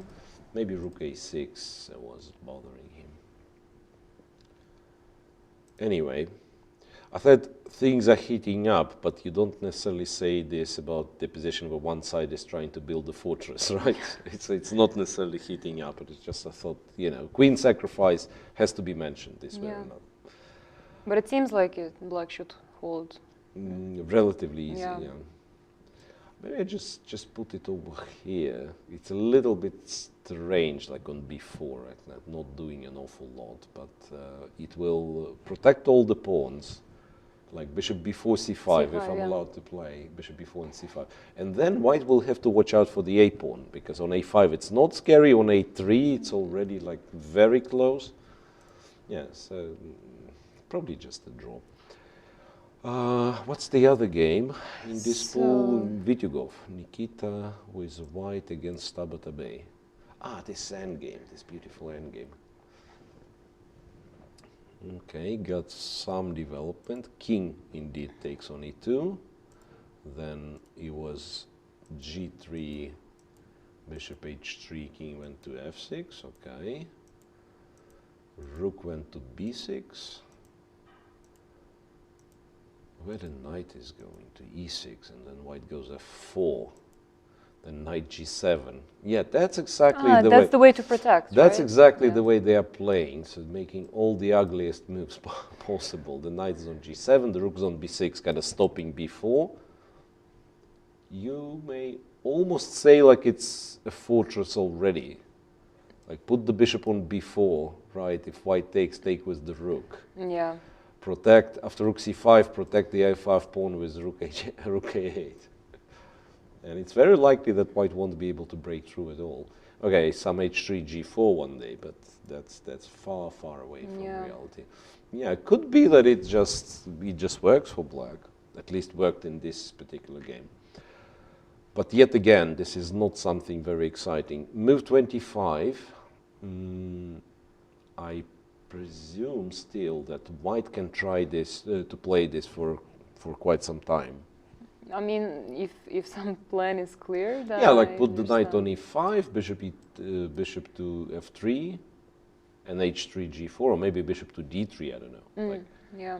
Knight to e5, king f3, bishop to d3, and then try to go for h3, g4. Who knows? Maybe it will bring something.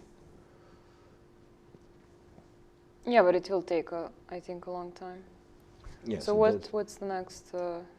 Pool C, right? Yeah, that's potentially our longest game. Yeah, that's potentially our longest sure. game because it all depends. I would argue it all depends on Vidugov because black is very solid and he's unlikely to be able to change the structure in some way. So he just plans to sit and wait. Yeah, and then if Vidugov finds the way, then we might be talking something.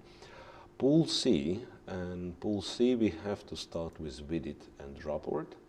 Here, like 2 moves played, 3 moves played. Very slow development.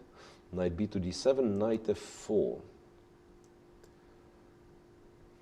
Bishop B7, ended up on b7, rook b1. This knight goes to f8, and knight g6, knight back to e2, queen e7, and knight g3. So he puts the knight on f4 and then on g3 instead of going knight g3 as I was originally thinking. Funny enough, this knight on g6 might not be all that well placed.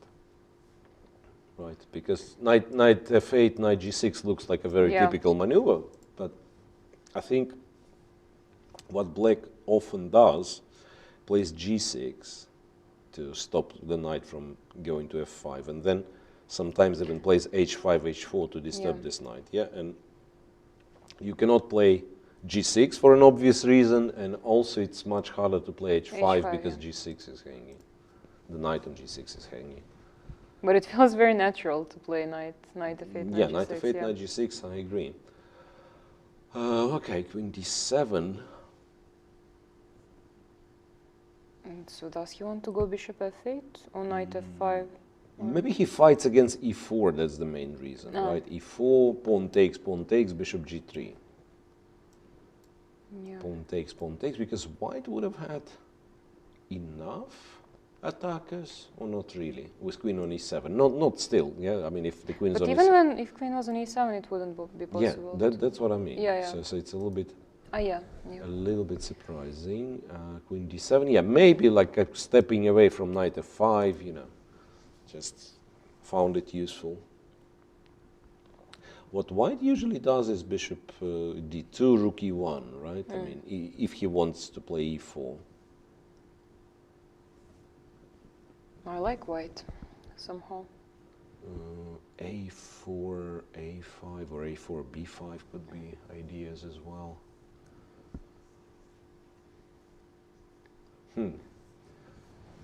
Not easy. Maybe black can put knight on h4.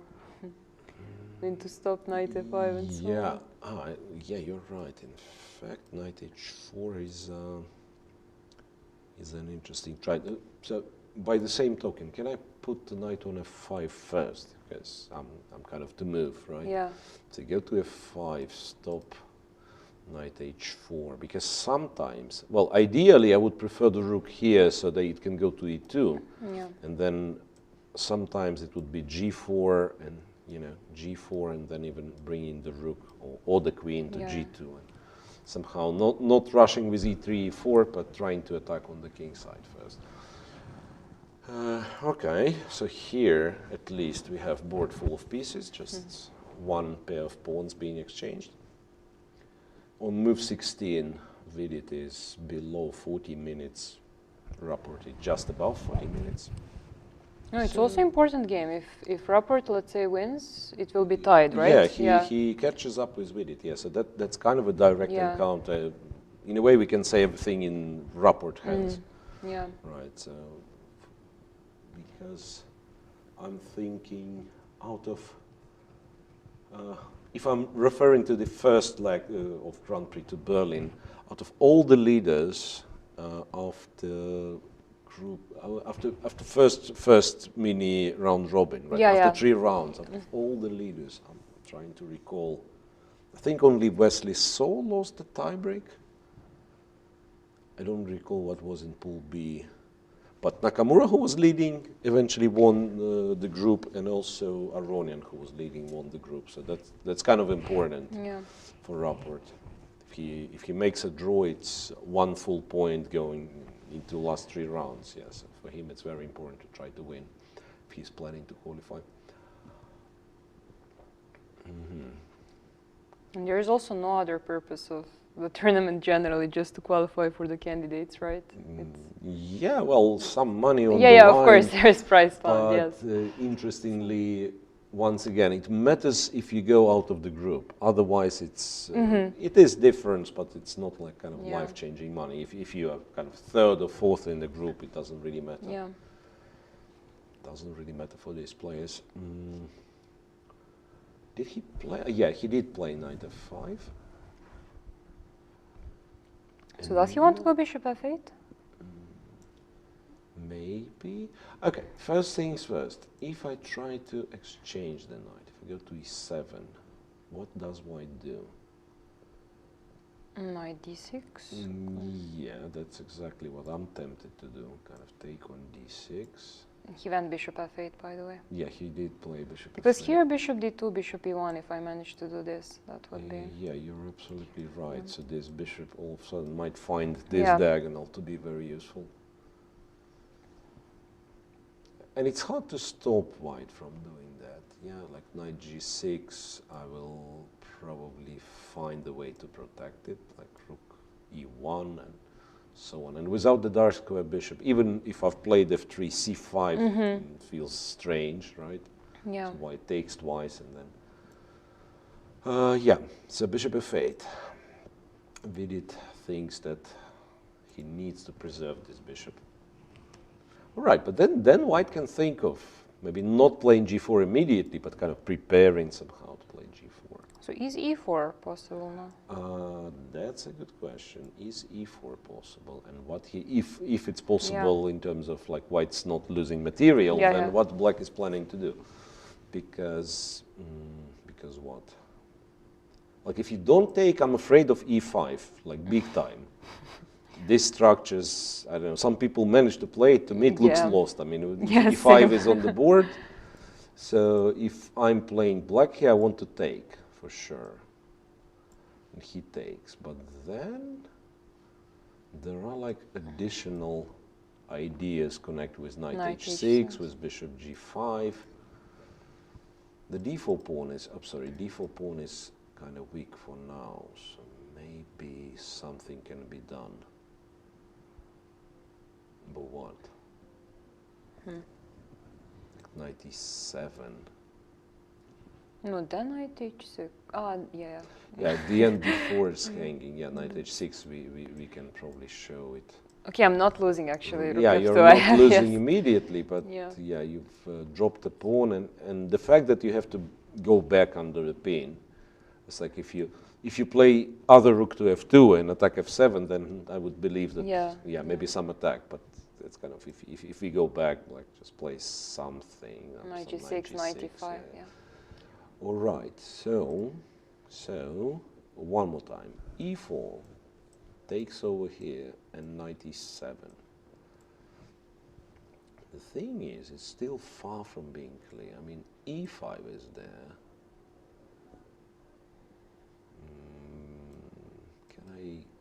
There is also a chance that I can simply protect the d4 pawn. Like d5 even? Yeah. And even d5, yes, as well. d5, as I takes, rook takes. Very sharp position. Yeah. And also very, very dangerous for black, I must say. Because now, like if this happens, the bishop on b7 is for quite some time is not participating, right? And then white like maybe is threatening some e5 and h7 and so on. No, it looks very dangerous. Yeah. So it's a big question. No, it feels wrong for black also, this knight g6, bishop f8, this kind of mixture of moves, it feels wrong. As you said, if black managed to play g6, it would be really solid. e4, I don't know. It's kind of trying to mess things up with c5. Can this work? e5? Yeah, my point was that I was hoping to take on d4, and I understand it's scary. And you know what? Maybe just as an offer, maybe yeah. Let's agree. Yeah, let's agree that opening the rook should not hurt. Yeah, e5, he captures there, we capture there, he captures on c3. I don't know what's that position, but it looks very good for white, if you ask me. I mean, just take, right? Just take, takes, maybe check on c5, and then c3 pawn survives. Maybe just take this guy. Then d4. So ideally, I wanted black to capture back so that I can take the bishop and then continue.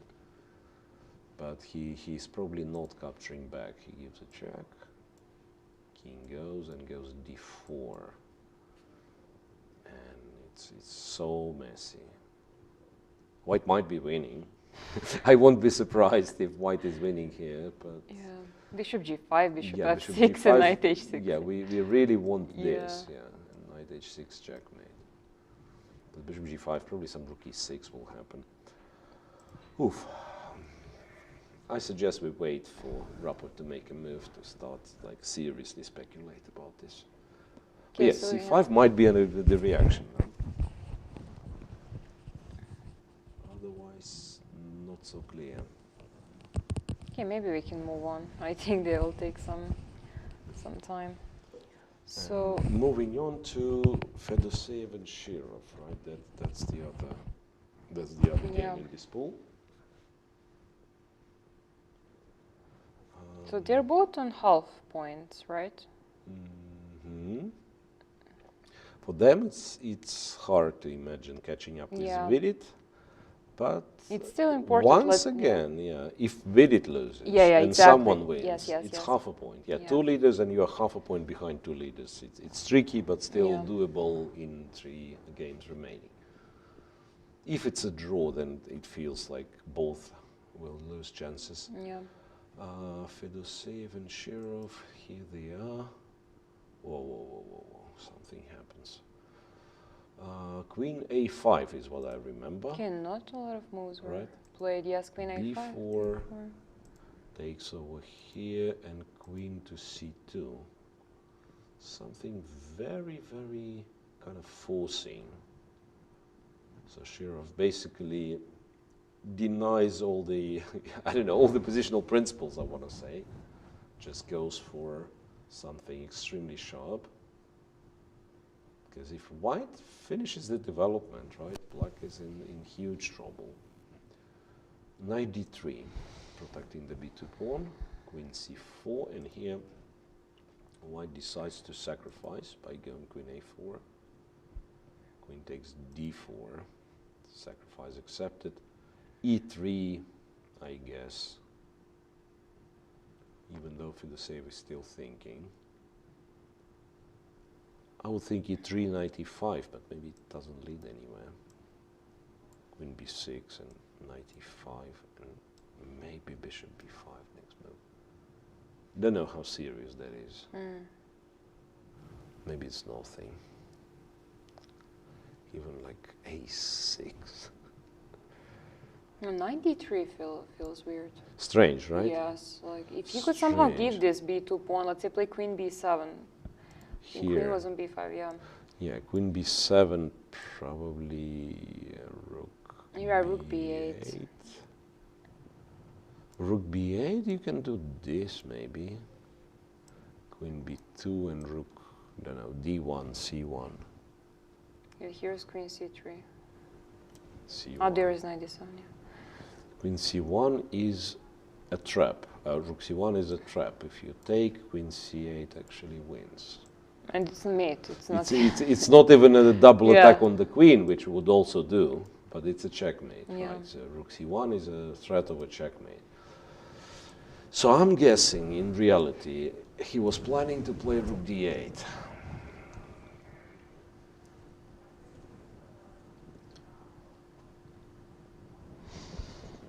Quite possible that he was planning to play rook d8. And Knight then c6, knight c6, queen b2.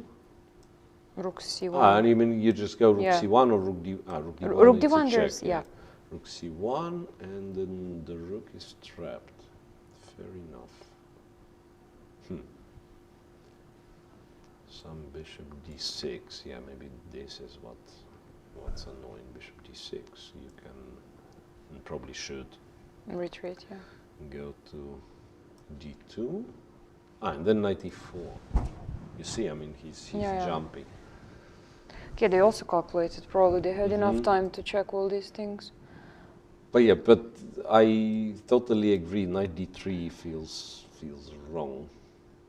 Might not be the wrong move, but Yeah. that means that something earlier went wrong, and White already doesn't have the killing advantage, right? Because like if everything was right up to this point, you are supposed to play, I don't know, e3, Yeah, exactly, develop the exactly, bishop, and just win. Yeah. Yeah. Immortal game. Look here, play e3. He takes, you go bishop b5. This is how you are supposed to be winning in this game. Yes, It probably doesn't work, yeah, but like he takes two rooks and then somehow you checkmate. Yeah, there is nothing. Yeah. There is absolutely nothing. Okay, but in this game, I think we are up for kind of an early crisis because 15 moves only, Shirov down to 25 minutes, but up a pawn. So unless White comes up with something kind of clever immediately, rook c1 though, maybe that's the other way, maybe not to rush with e3, but somehow to play rook c. Even bishop c7 is a possible move to try to take some squares from the queen. Or queen c6, wait a second, queen c6 to start with. This seems to be the only move, right? Yes. Bishop c7. And the thing is, if rook c8, e3 doesn't really work all that well because there is still queen b6, right? The bishop and c7 is pinned. Yeah. But queen b7 kind of wins an exchange, if I see it correctly. Queen b7. The rook is trapped. So instead of rook c8, there has to be something else. Yeah. So again, queen c6. Okay, so rook d8 looks cannot like, leave. Cannot leave the rook under attack with a check. After bishop c7, yeah, you probably should look for something else. Kind of allowing the capture and then doing something. But still, it will be. Yeah, and also White kind of ready to play e3, and this queen will run under more tempi, right? So b6 is restricted. I think it's the way to go for White. think it's the way to go for white. And since I've discovered this line with queen c6, maybe I'm a little bit more optimistic about further safe chances. Ah, maybe there is knight b. Ah, no, gosh, knight b6. I forgot it. It's pinned. Because I thought, let's say, if there's, if it's not pinned, I thought first there is bishop e3, but I saw queen c4. Yes. Yeah. But of course, it's not. Yeah, like rook d8. Yeah, this looks logical. And there is no some queen c4. Yeah, maybe that's what you. Maybe that's what you have to do. Queen c4. Say takes over here. If bishop d8, just king d8. Right. So it's a pawn for an exchange. White is kind of undeveloped, yeah, and also it's an awkward move with the knight, like where the knight's going. f4 probably.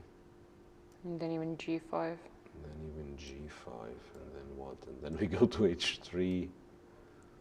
And then black can even play positionally, like go h6. Because this g5 pawn, in combination with the knight on e5, it's not necessarily a bad thing. Yeah. Yeah, so this looks playable. Again, it depends on kind of forcing lines, yeah, but looks playable for now. Right. Okay, further safe, still thinking. No, I think he'll go for queen c6. It also looks very straightforward. Like. Yeah. I mean, maybe there is some clever alternative, but I don't really see it. Like bishop e3 stops the queen from coming back, but you can do it after queen c6 again. Yes. You can do it, or no, no, after queen c6 there will be queen c4. Maybe that is what you are debating.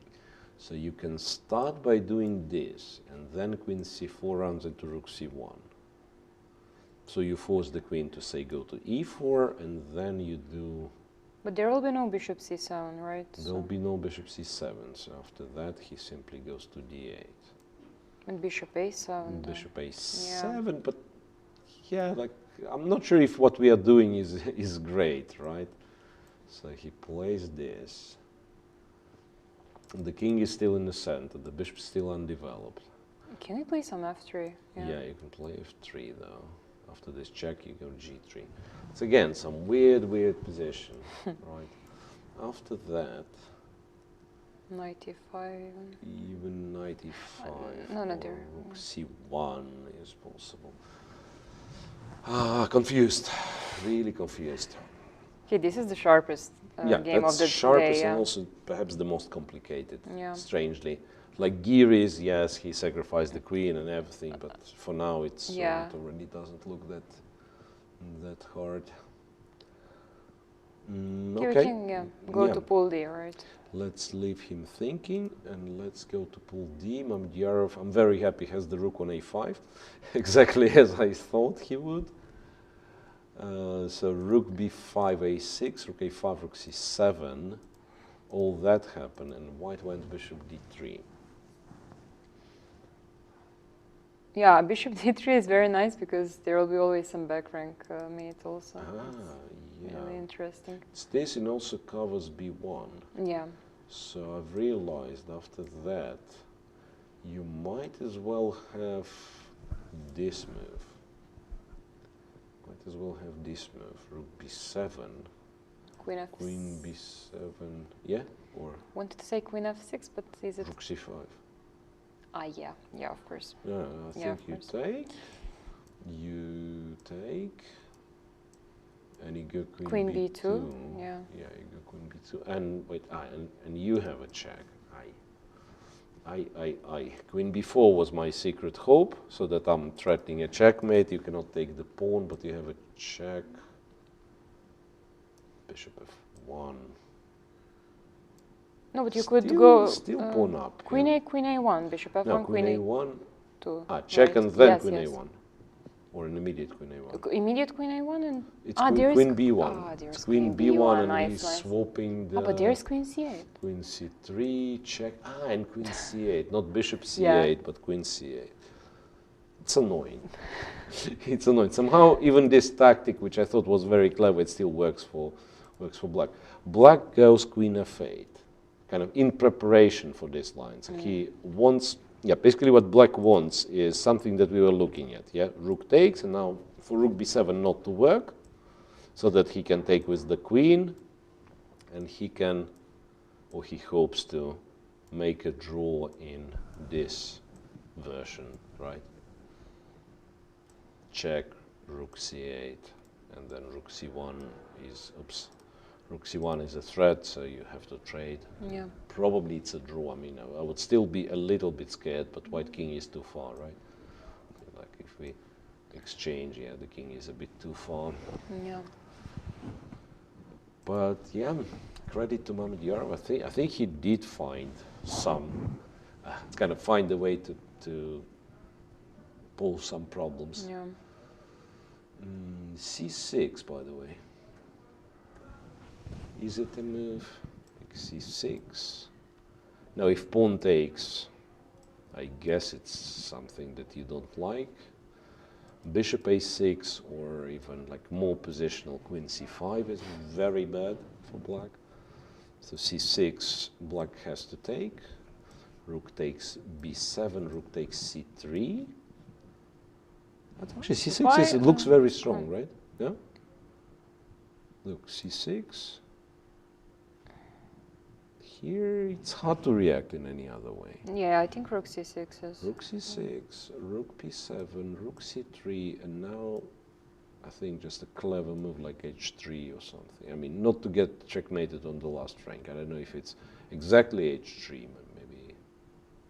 No, h3 feels like. Yeah, like g3, bishop h3 is something not very pleasant. Yeah. g4, you'll take it, right? Oh, maybe h3, okay, and queen d6, g4. I understand it's not very convenient, right? But I'm winning a pawn sooner or later. Maybe f4 even, yeah, after queen d6. Queen d6, yeah, maybe f4. Yeah, this. You can make an argument for f4 immediately, right? Okay, it's a check, but you say, yeah, go king f2, and then f5 is additional threat. This is something that Mamedyarov would go for. Yes, exactly. This feels right, feels like in his spirit. Yeah, and if c6 played, then once again it brings kind of a conflict on the board very rapidly. Yeah. As black will no longer have kind of safe options. He will have to calculate and make sure that he has enough after rook takes c6. Yeah, so this queen f8, could it be that he's sort of underestimated the danger? I like c6, I don't know. Shah is still thinking. He might have maybe he's thinking if it's necessary. Let's say he can also go h3. So. But then we are back to this, right? Rook takes, white takes on c5, queen takes. We are back to these things. Or, yeah, this. Takes. Here there is bishop a6. Bishop a6, rook a2, rook a3. I mean, this is something that we looked at. And funny enough, remember this? Yes. Funny enough, I still can't believe it. It's not a draw, but it might not be. Oh, this is d4, yeah. Yeah, d4 and somehow this extra pawn. Yeah, but it might just work for Bishop white. Bishop b7 is surprisingly a threat. Yeah. Bishop b7 is surprisingly a threat, yeah. Maybe bishop c8, is that like... I was thinking, but still, I mean, first of all, takes and rook c2, it's a rook endgame, but also there is bishop b7. Ah, yeah, if I want nice. It's probably bishop b7 is stronger, right? Yes, because I'm trading the rooks, and then you are left with d5 plus the passed pawn. Yeah, nice. Oof. So right, h3 kind of works as well. H3 kind of works, but my argument is that c6, if it works as I thought it does, then it might be much better, like almost winning. Almost winning. No, even f4 is a possibility. Also f4, f5 is a possibility. And it's also is in yeah, right. Mamedjarov style. So f4 is a move as well. and there are many options. Probably that's a bit annoying thing. But he has time under control as well. So it's his opponent who has less time. 16 minutes left for Alexander Predke. For Mamedjarov, comfortable 40. 20 more moves to play though. 20 more moves. Oof. So there is that, and there is Yu Yang and MBL. This mysterious, I wanted to say mysterious Grunfeld, it's no longer a Grunfeld. So rook endgame pawn down for MBL. How come? Takes and e5. So it's very forcing f3. I think they are doing it from time to time. And yeah, you're saying that, but I have a beautiful square on d5 and 2 against 1 on the queen side, and they're just checkmating you somehow. Bishop h6, knight g3, h5, and so on. So f6, he felt obliged to, I don't know, somehow weaken the structure, but open up the bishops, d5. So it's been a lot of action in this game. In fact, we've kind of missed everything. Swap on d5. Why white is better exactly? Because he was to move and he takes b6. That's why he's better. Rook a5, e4. So he was the one to go for it. Like it feels like he could have taken on h4 a couple of times. Yeah. So he was the one to confidently go for it, and we also, apparently he knows how to make a draw here. Yeah, this rook d3 is a nice move, nice touch kind of. So black will just put rook on a3 and wait, right? Or I guess h5 first, yeah, to make sure that this is hanging all the time, and then rook a3, and it's nothing you can do. Yeah. Absolutely nothing you can do. No, it's very important to know this rook endgames because it might be like the easiest way to make a draw, to enter them, yeah. Yeah, it's interesting that some people kind of underestimate. Yeah, I mean, okay, why should I? It will never happen, or, well, if it will happen, I'll figure it out.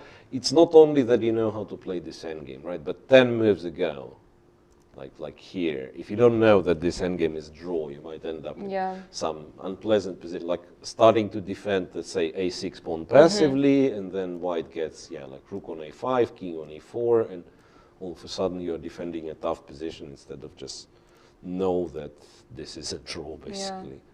Yeah, so white goes a5, rook a3, and now black is free to just shuffle with the king here and there. Yeah.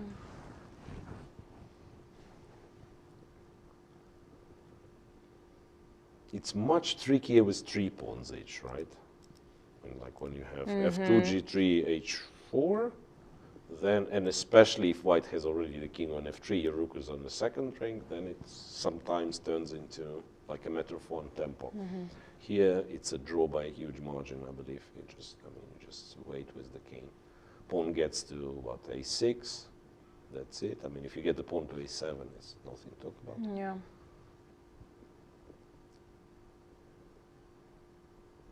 He can actually go here. It's not very usual, but in this case, it's good, I think. Right? Yeah. And then just go to, wait a second. If check, I can go back. Yeah, That's the important. point. That's important. Because originally I thought here, or maybe it does work.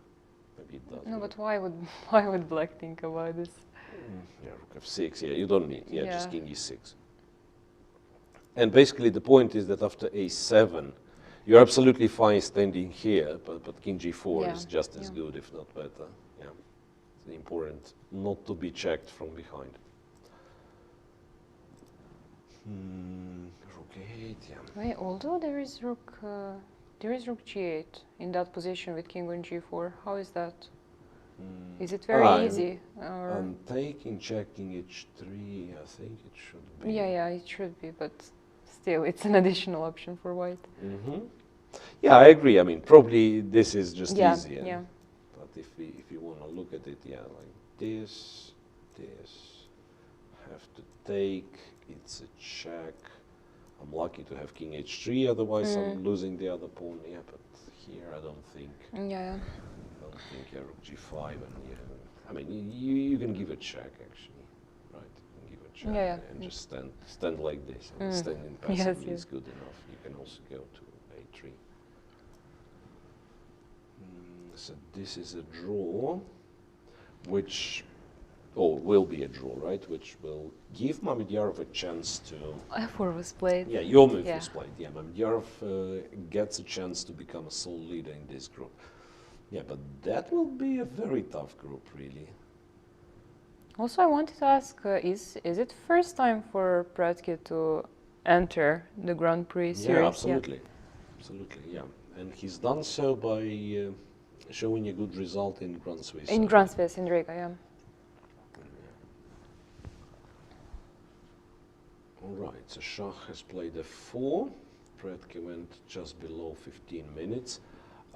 Capturing on c5 shall be checked on every single move, right? I guess the point is that we take. Now if rook takes, it's just rook b7 pawn up. Yep. If queen takes, I'm guessing f5 will be played here. And yeah, you're kind of not in time to take on c3, right? Okay, bishop d7 is the only move, b7, yeah. Rook takes b7, yeah. Rook takes b7. Funny enough, after this, you even have rook b8. I don't know if you need it. Yeah, I don't know if you need it, but rook b8 is kind of super annoying.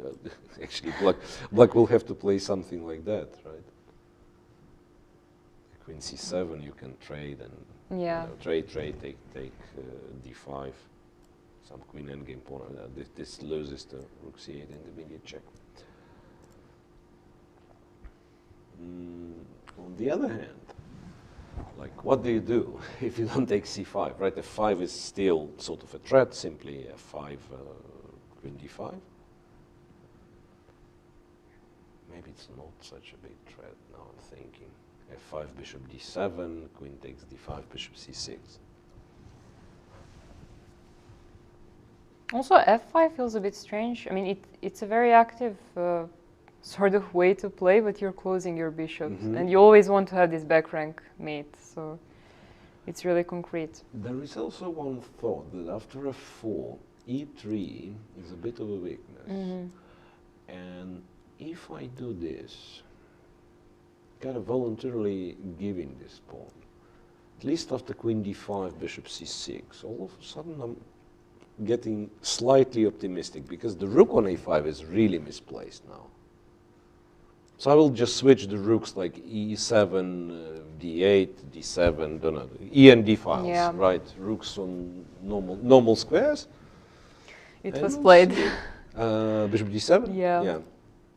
Very nice. So this might be the reason why bishop d7 wasn't... why f4, why f4 wasn't the most precise, even though we liked it a lot originally. But bishop d7 is a tricky move. And I think it's important to notice that it's especially because f4 is played. Because here, queen d5, bishop c6, yes, you still have compensation, but it's 2 pawns for not so much. After f4, e3 is weak, you will move e4, you'll create new weaknesses, right? Like after this, bishop c6, queen goes, yeah. I think probably start with rook d8 first and then see if it's queen goes to e7, rook goes to e7. But there is a feeling white will have to be very accurate not to get in trouble. Yeah, d7, I like the move. Bishop d7. So Shah will be thinking, yeah, I guess. It's not such a pleasant move to blunder. I'm almost sure it's either he has the move and he plays immediately, or he is shocked.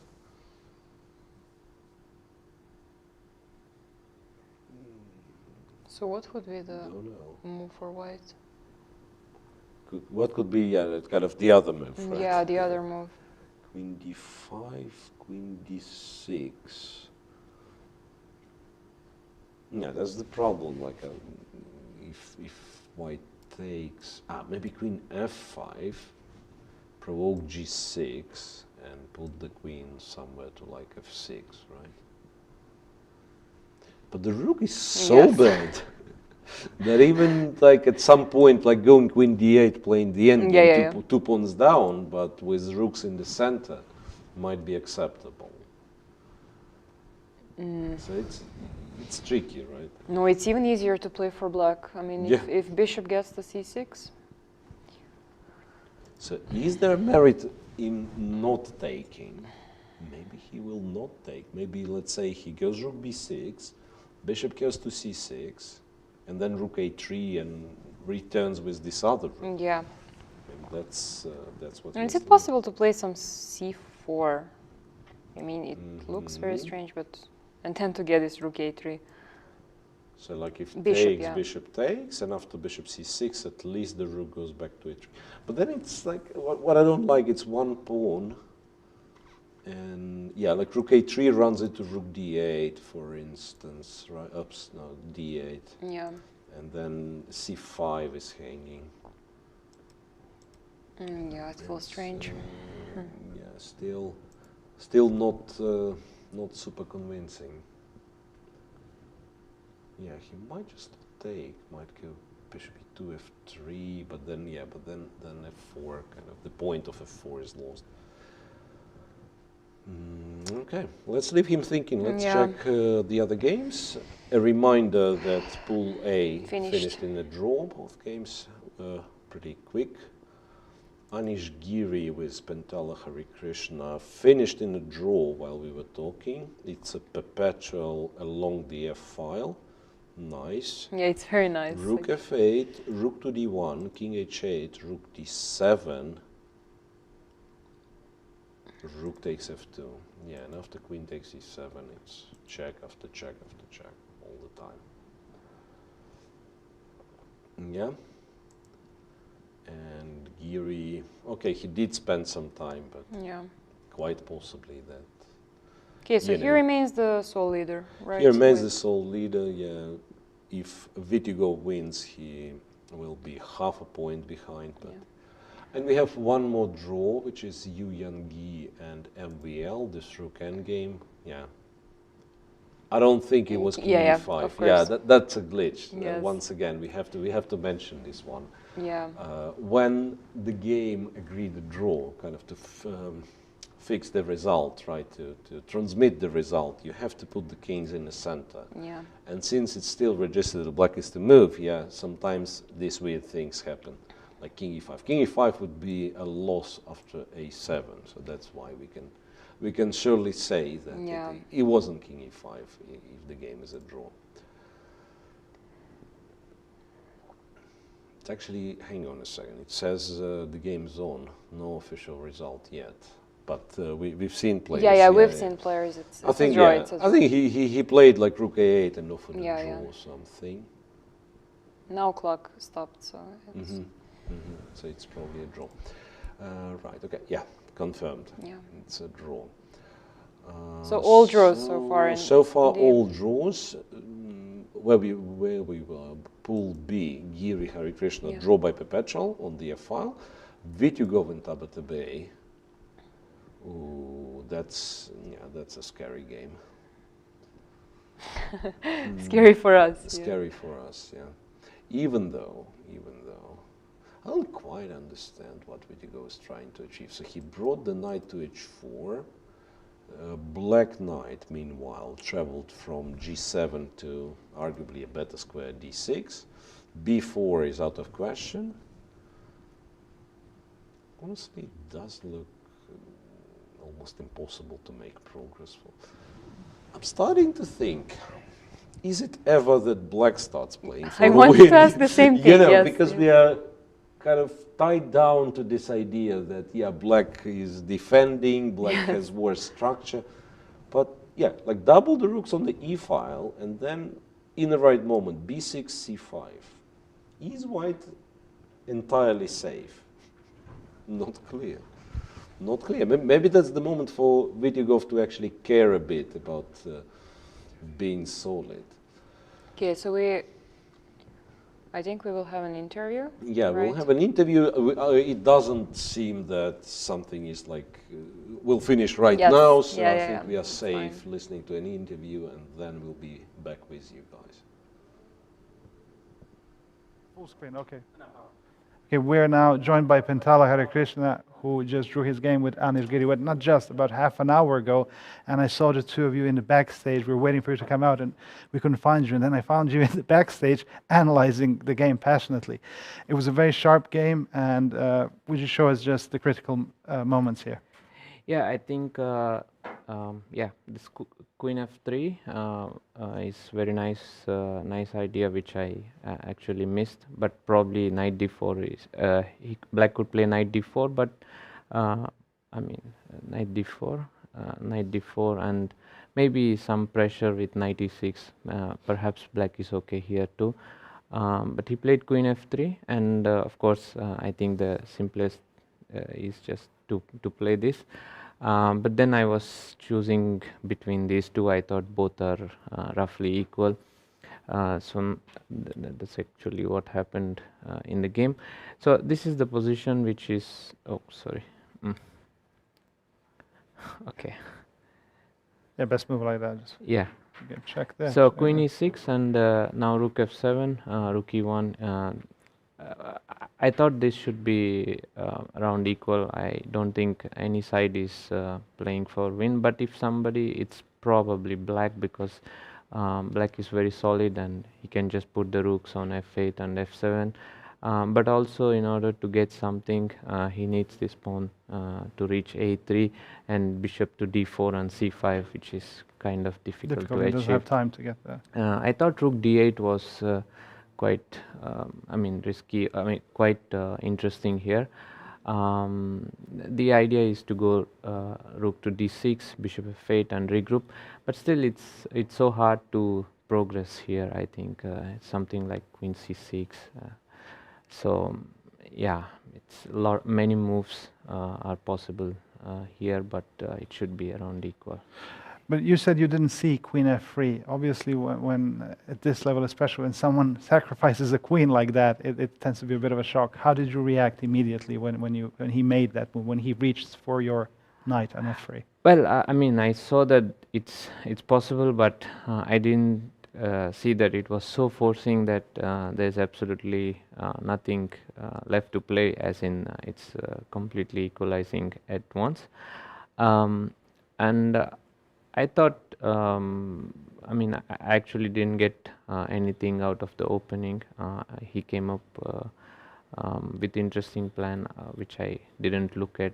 Do you want today. to show us his plan? Well, it was played already, so B4, but I didn't look at it properly. So here maybe Rook E3 could be tried. I think afterwards I thought I got some pressure, but in reality it was fine for Black all the time. Okay, so now you're on 1 point out of 3. I hope you won't mind me reminding. So, yeah, the first day started with a blunder. The second day with a missed chance. You improved. Now a very interesting game again. So, do you feel that your play is improving? Definitely, I think compared to first day, every game is better. But the tournament is so short. Of course, I should come into form quick. From the game 1 itself. In any case, 3 more games to go, and I hope to give my best and see how it goes. Okay, well, Pentala, thank you very much, and wish you lots of luck in the coming games. Thank you. Back to you, studio.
Okay, welcome back everybody. Right, today is a quiet day. I'm almost falling asleep. Another draw. Yeah, draw after draw after draw. We are left with 4 games only. And we didn't reach the first time control yet. Okay, from what is left, what's the most promising, Teodora? Rapport? Yeah, Is it I think Rapport? that's the most interesting game. So we should... Yeah, now we are shown Nikita Vidyugov. That's this line of the Queen's Gambit that we kept talking about when you have the end game right after the opening, skipping the middle game part. And yeah, let's go to Richard Rapport, right? Where is he? Let me see. Yeah, Rapport with Vidit, where E4 was played. So finally, this marks the the real start of the big fight. Normally, because Black is, I must say, Black is kind of under strategic pressure. So if you don't have an immediate kind of comfortable reaction, then White is usually much better. Not simply better, but much better. Funny enough, with any of the any pawn moves like d5, if you d5, maybe you have a chance for c6, right? e5 knight d5, it's usually very bad. Like it looks nice square on d5, but it's only one square. Yeah, exactly. You cannot kind of accommodate all the pieces on one square. Also, if it was an endgame, let's say, it would probably be different, right? Because... Yeah, in the endgame, you're not that scared. Yes, so exactly, partially White's advantage is in attacking potential, of course, right? Like, same, I don't know what move we make for Black, something, I don't know, King h8, which is probably just a bad move. But yeah, just to highlight the difference between endgame, middle game, right? So in the endgame, you would say, okay, I can play f6 and undermine the e5 pawn. In the middle game, of course, f6 you might still want to play, but it's much harder because the king is in danger. So we are still wondering what's Black's moves gonna be. Like knight g4, I had a version, but then you are no longer attacking e4 pawn that many times. Yeah, knight g4 was the idea to play knight e5, yeah, and use the pin on the d file. But you no longer attack e4 that many times, and then White has bishop c4, hitting this, and then bishop g5. No, this looks bad. Maybe c5 instead of, is it? Yeah, to try to play c5, but then White takes, Black takes very likely. Like bishop takes, yeah, exactly. That's why I paused here. Yeah. Maybe, possibly bishop takes. Yeah, but I don't believe it.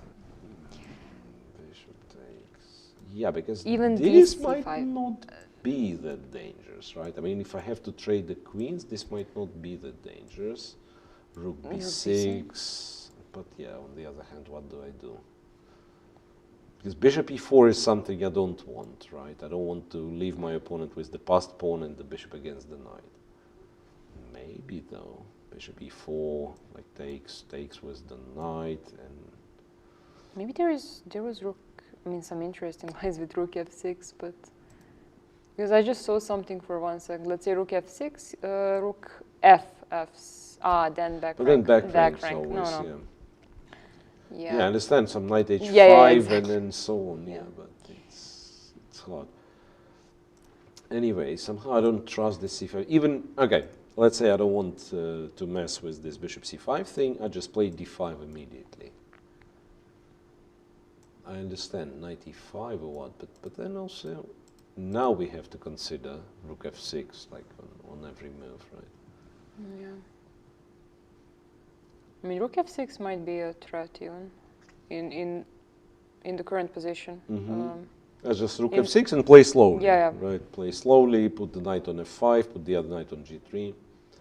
Right, so unless there is something for Black, which I don't see really.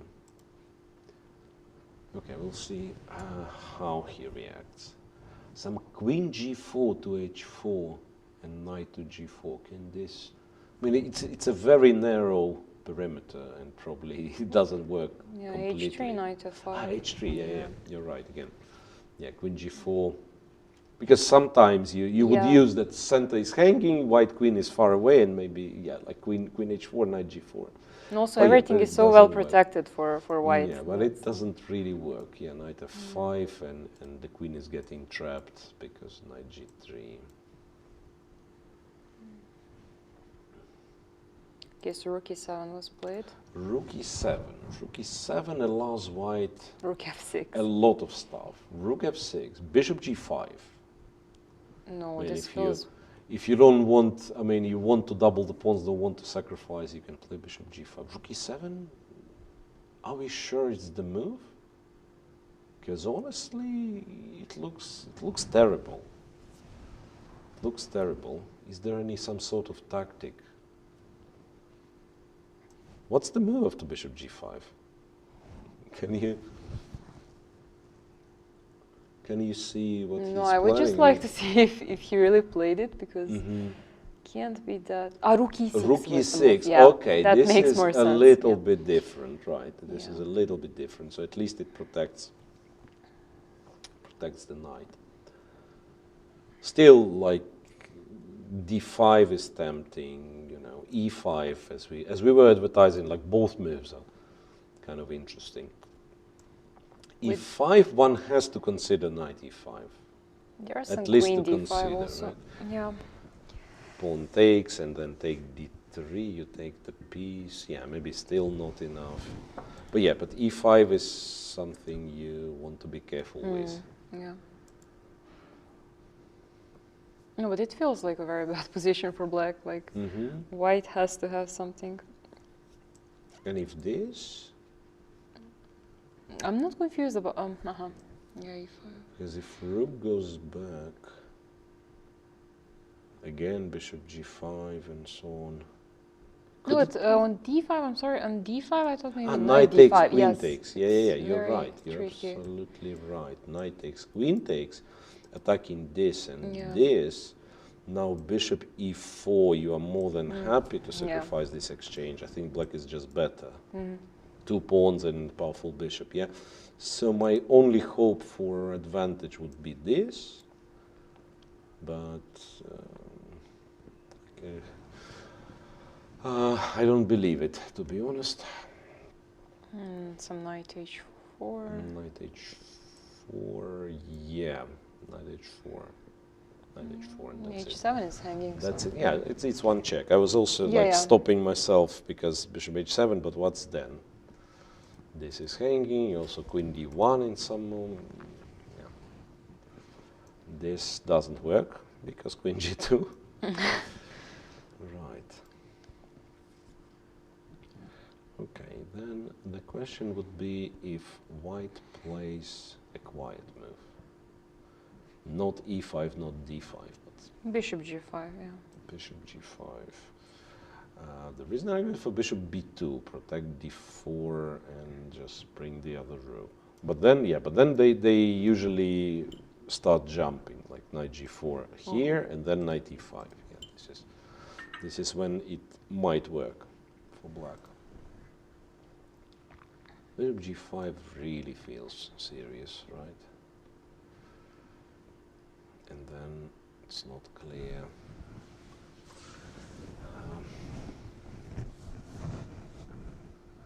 How bad is bishop f6 for black? Like, let's say I don't know, play rook e8. So bishop f6, I probably want to get rid of one pair of rooks, right? Yeah, takes. Takes and pawn takes. It's ugly, but very ugly. Is it like resignable or? I mean, it's close to knight right? f5. Like, no, it doesn't work. Yeah, knight f5. And also white is like better on every single square of the board, right? Because he can switch to to the play on the c file or some d5, and this is doesn't look good. Doesn't look good. That's a really big result if Rapport wins. That's a really big result. What else? In this group, both games are in progress, right? Yes, so yes. Fedoseev playing we can check that one. It was also very interesting. It looked that Fedoseev had found, has found everything, right? Yeah. And we have found everything as well. So it is indeed that there is no mystery. Yeah, Black simply had no plan whatsoever. Yeah, bishop e7, e3, this, and even captured the pawn. Went rook c1, should have went b3, trying to confuse Fedoseev. How do you react to b3? a3 is the first thing. Because ab3, bishop b4, yeah, that looks a bit... Yeah, ab3, bishop b4, this is a little bit annoying, yeah. And then if the king goes to d1, which I thought would be the case, but then you can play e5, stopping queen d4 for now. Even though this is protected. But yeah, but you don't want to play with the king on d1. Why would you do this? Yeah, b3, a3, but then what? Then some knight e5. There's queen d4. Queen d4, yeah, that's what white apparently wants, to go queen d4 and just be super duper solid.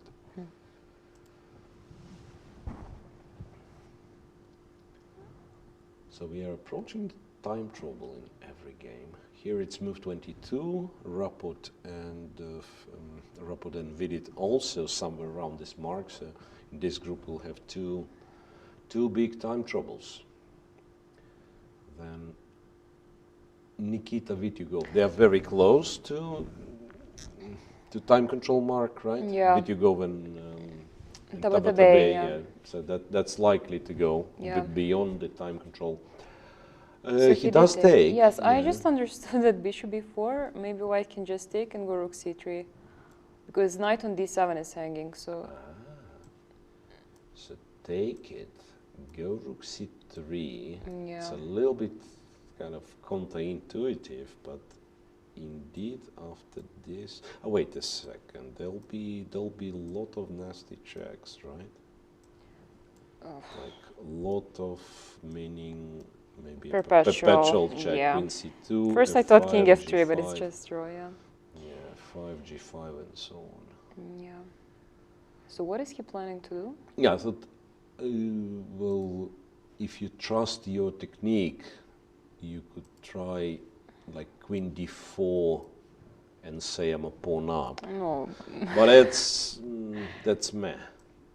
And especially it's meh because rook a8.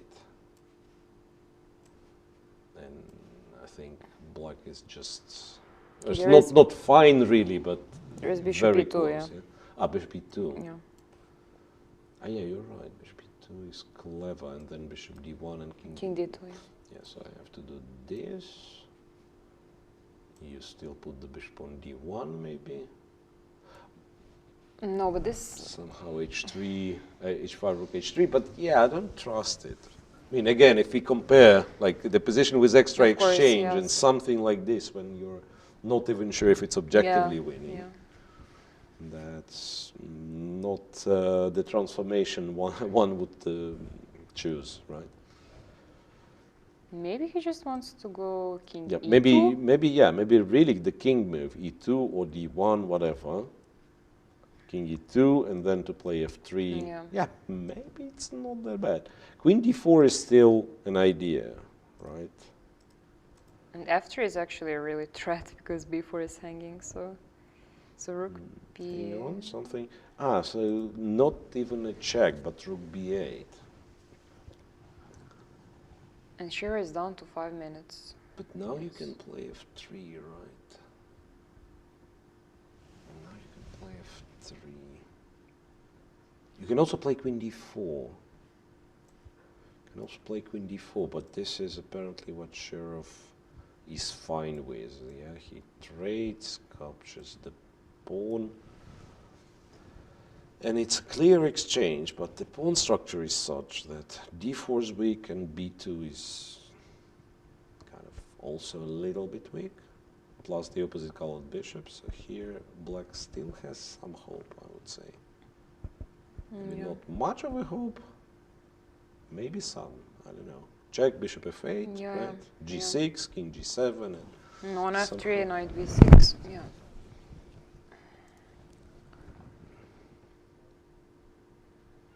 So still a little bit tricky. And if f3, okay, if f3, just to develop the pieces. Maybe there is some bishop c5. What is it? No, it's not. It's too much. And I'll just take the rook, right? Yeah, right. No, I thought queen g6 to still keep this one attacked. But then I'd probably go to f2 and rook b3. Yeah, still rook b3 is possible. Yeah, I was looking there is at knight f4 also. Is it trapping the queen? Like this. Yes. Knight f4, unlikely to trap the queen. Yeah, okay. But yeah. Rook c7. Rook c7, yeah, it could be that, you know, human reaction is to, I mean, unless you're deep in the position, you want to develop the piece. Maybe you don't need to. Maybe you just go and take the more material. You go rook c7, you take on d7, you say, yeah, okay. It's enough for me to have the knight on d3. Yeah, so f3, queen g6 we probably play, and then maybe we just go rook c7.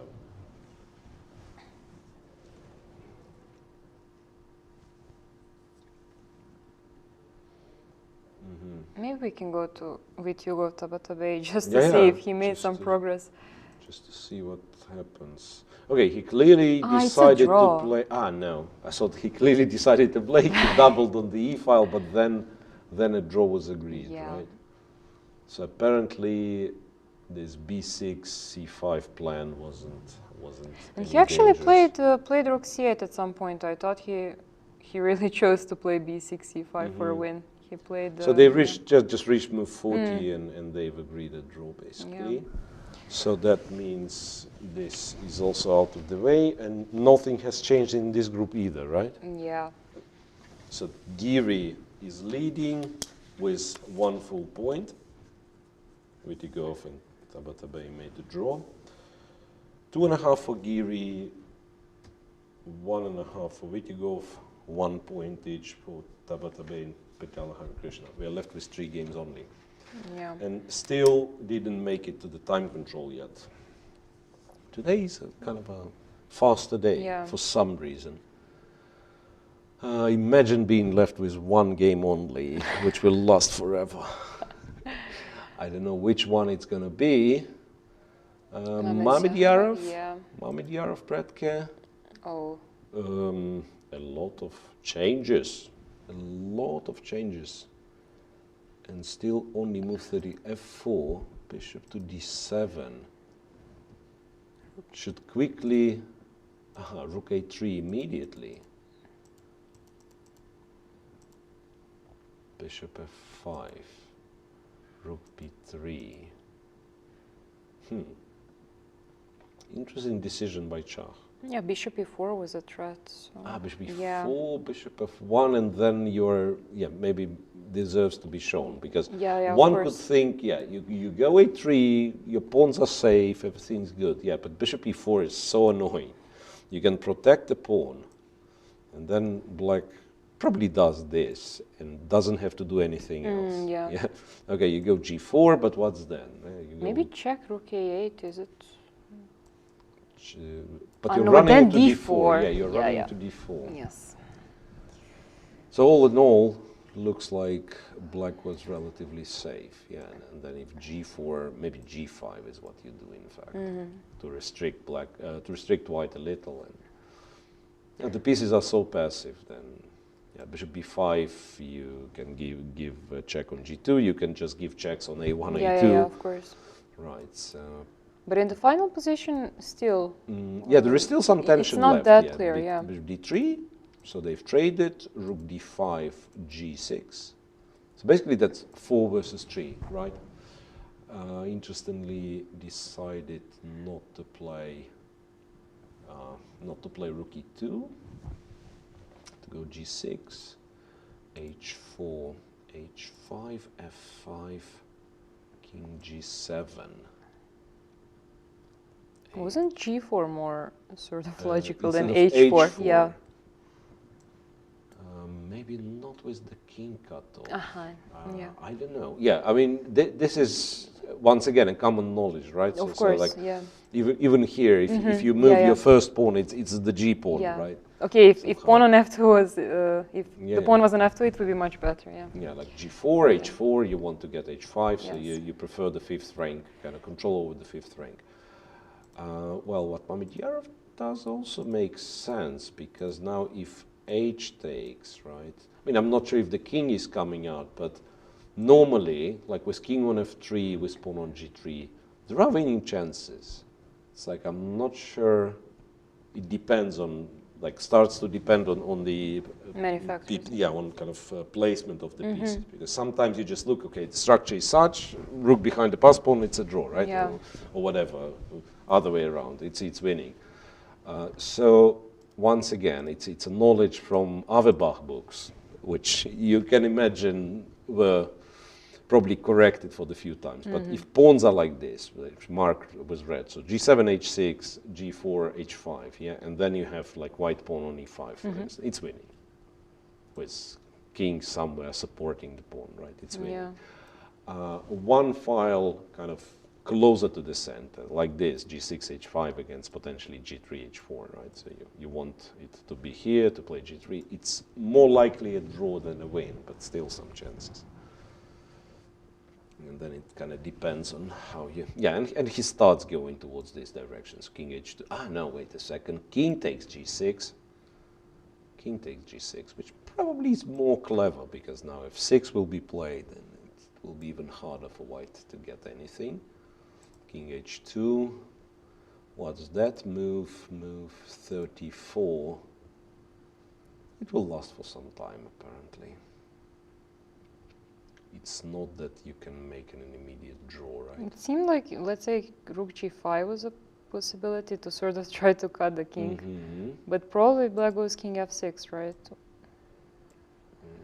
Can he? King f6, I think. Yeah, I understand if you take, it's rook e2, Yeah, but yeah. king f1. And then how do you protect h5? I mean, you have checks. I'll go to f3 after a couple of checks. Yeah, I think this is the way to plunder. So maybe he was fine going here. It's like my king is cut off, but your king is cut off, sort of, right? King h2, I don't know, goes f6, for instance. And rook e2, and then... Like if rook here, you just go, and then rook g3, rook e2, maybe. Or even that, or even that, and rook e4. So it will last for some time, yeah? King h2, Predki goes rook a3. Or maybe it will not last for some time. Okay, rook e5 is forced. Rook e5 is forced. Rook g5. Rook g5 check Yeah, now. Okay, it makes sense, yeah. Rook g5 check. But now you can go king f6, right? He already went king h6. I also thought maybe king f6. No, e4. Again, we are blundering the same thing. Yeah. Now the pawn can move. Yeah. We had the rook on the second or wherever it was, right? And now the pawn can move to e5. And sometimes those positions also would be a draw, because white rook is kind of passive, but why? Yeah, like you play one pawn down, white will play 2 pawns down. So king h6 already on the board. Okay, let's agree on this. If there is a chance, Shah will find it. Yeah. So for now, that's not the most entertaining. Vidugov already a draw. So basically we have this game and Pool C playing. Yeah. So let's just go to a more interesting one. Yeah. Let's check. Fedoseev, Shirov. Okay, some moves played. F3 a check. Queen h6, bishop e2. So he's up, exchanging the pawn, right? Those 2 b pawns, however, doesn't matter really. Rook takes b3. Indeed, rook c7 might win more material, interestingly. Right? Yeah. So maybe even can't touch the pawn. Yeah, and realistically, I know for the blitz, I would still be slightly optimistic with black because a lot of Yeah. weaknesses and so on, but realistically white probably plays something. King f2, you know, h4, rook c3. Yeah, it looks lost. Looks lost for Alexei Shirov also. He's short on time, 2 minutes, and it's only move 26. So if Fedoseev wins, what's the situation here? He's He'll be gonna 1.5, right? Back to 50%, right? Yeah. He'll be back to 50%. So really important for him that Rapport wins. So then it will be only half point. yeah, it will be half Yeah. point from 2 plays, but only half point. Yeah. And Rapport, these guys are both getting into a time trouble. This we've seen, rook e6, bishop b2. Yeah, protect d4. Queen b3. b5. b5 stopping bishop c4, but also stopping any Ever potential. c5, yeah. Any potential c5. Bishop c2, a nice move, covering this. Also, like queen f3, bishop b3, regrouping at some point. Rook c6, oh, whoa, this is... Okay, knight f5, rook e8, other knight to g3. White built a beautiful position, right? So I'll be really surprised if he doesn't win at the end. Rook c4 is what apparently black has to try and pray so that it works somehow. Even then, just a5, okay. And then rook c4 will even Maybe. be stronger, yeah. But yeah, but after a5, my e3 square is also protected. I can try bishop d3 now. Then if a4, I still have the square on d1. Yeah, bishop d3 looks very strong. Yeah, she just don't like the fact that the bishop is hanging on c2. Right? So just play bishop d3 with the tempo, and then yeah, the feeling is like black is hanging by a thread, right? Like one last addition of some piece for white, and that it will be over. Also, like this knight on g4, if it's forced back to f6, then immediately some tactic should start. It's a really hard position. And that'll be the most messed up group then. With Shirov being a half a point and other 3 guys kind of fighting for qualification. Yeah. So, and I think both Rapport, it was Rapport, Fedoseev, and I think the third person was Wojtaszek. In Berlin, it was B group, not C group. Yeah. But till the very last day, they were It was not clear. competing. Yeah. They were competing. And then Rapport won with black against Fedoseev, tied with Wojtaszek, beat Wojtaszek on time. Yeah. So here it's only move 27 for... But it's very strange that, let's say in Berlin, Rapport, Fedoseev, they were in the same pool. I mean, it would be much more interesting to see if they were in the different pools. I think it's some sort of mistake, no? I mean, it seems like, because they should play with different players, they should not repeat opponents. It would be more objective. It goes like... They are in the same mini tournament yet Yes, again yes, in the exactly, yes. It doesn't really make a lot of sense. Anything else? Bakro and Grishuk, Grishuk, yes, same. yes. Bakro, Grishuk, same, yes. So Yeah. Yeah, bishop d3 on the board. Bishop d3 on the board, what it's planning. I think by that point you probably don't care all that much if you lose an exchange for the light square bishop, but still, I was briefly considering a b4. But you on a b4. A b4, but bishop b5 is also good. Sometimes one doesn't have to be too clever, just win material, right? Okay, he's also down to 2 minutes. 2 minutes only. So we can kind of switch between the games here and there. Shirov, b3, b3, b3, 3, 3, 3, 3, 3, 3, 3,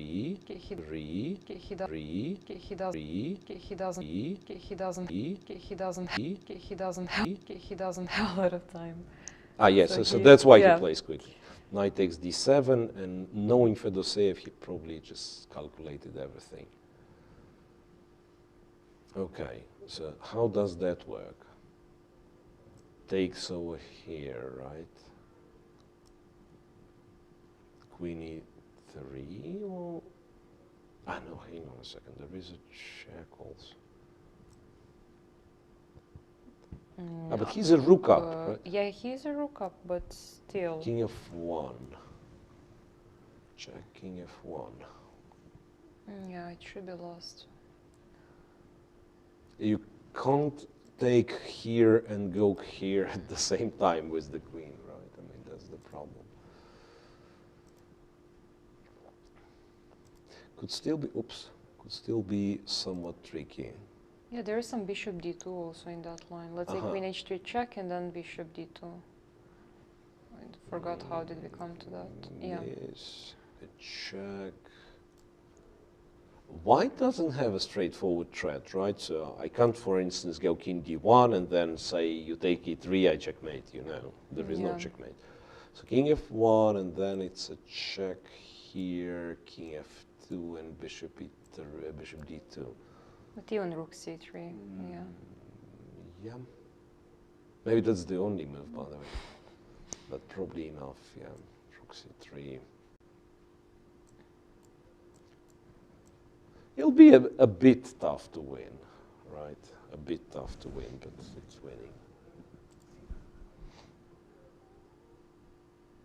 I think we should go to rapport because that... Yeah, that's kind of the only unclear, right? Okay, here it says rook endgame, which can go forever or be concluded to draw anytime soon. In Rapport's game, yes, this indeed is interesting. a5, this is how you play. Bishop d3, and just take. ba5, why not? All the same benefits plus an extra pawn. And b5 is hanging. b5 is hanging, yeah. And e4, can he take e4 even with...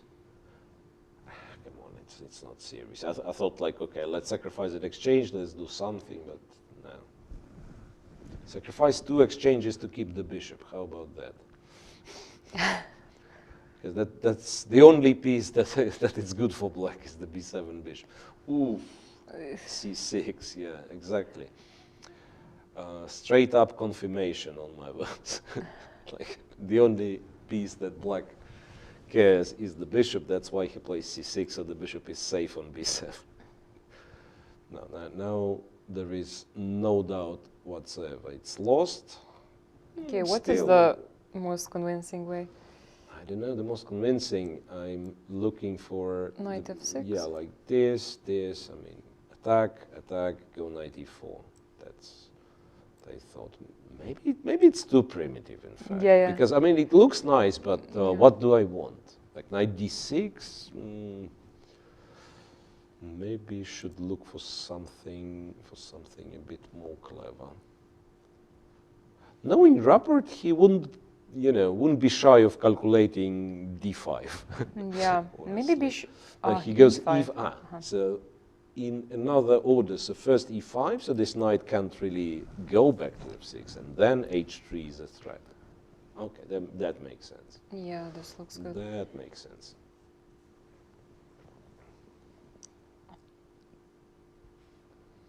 Rook d8 perhaps, so that you have a threat of knight takes e5.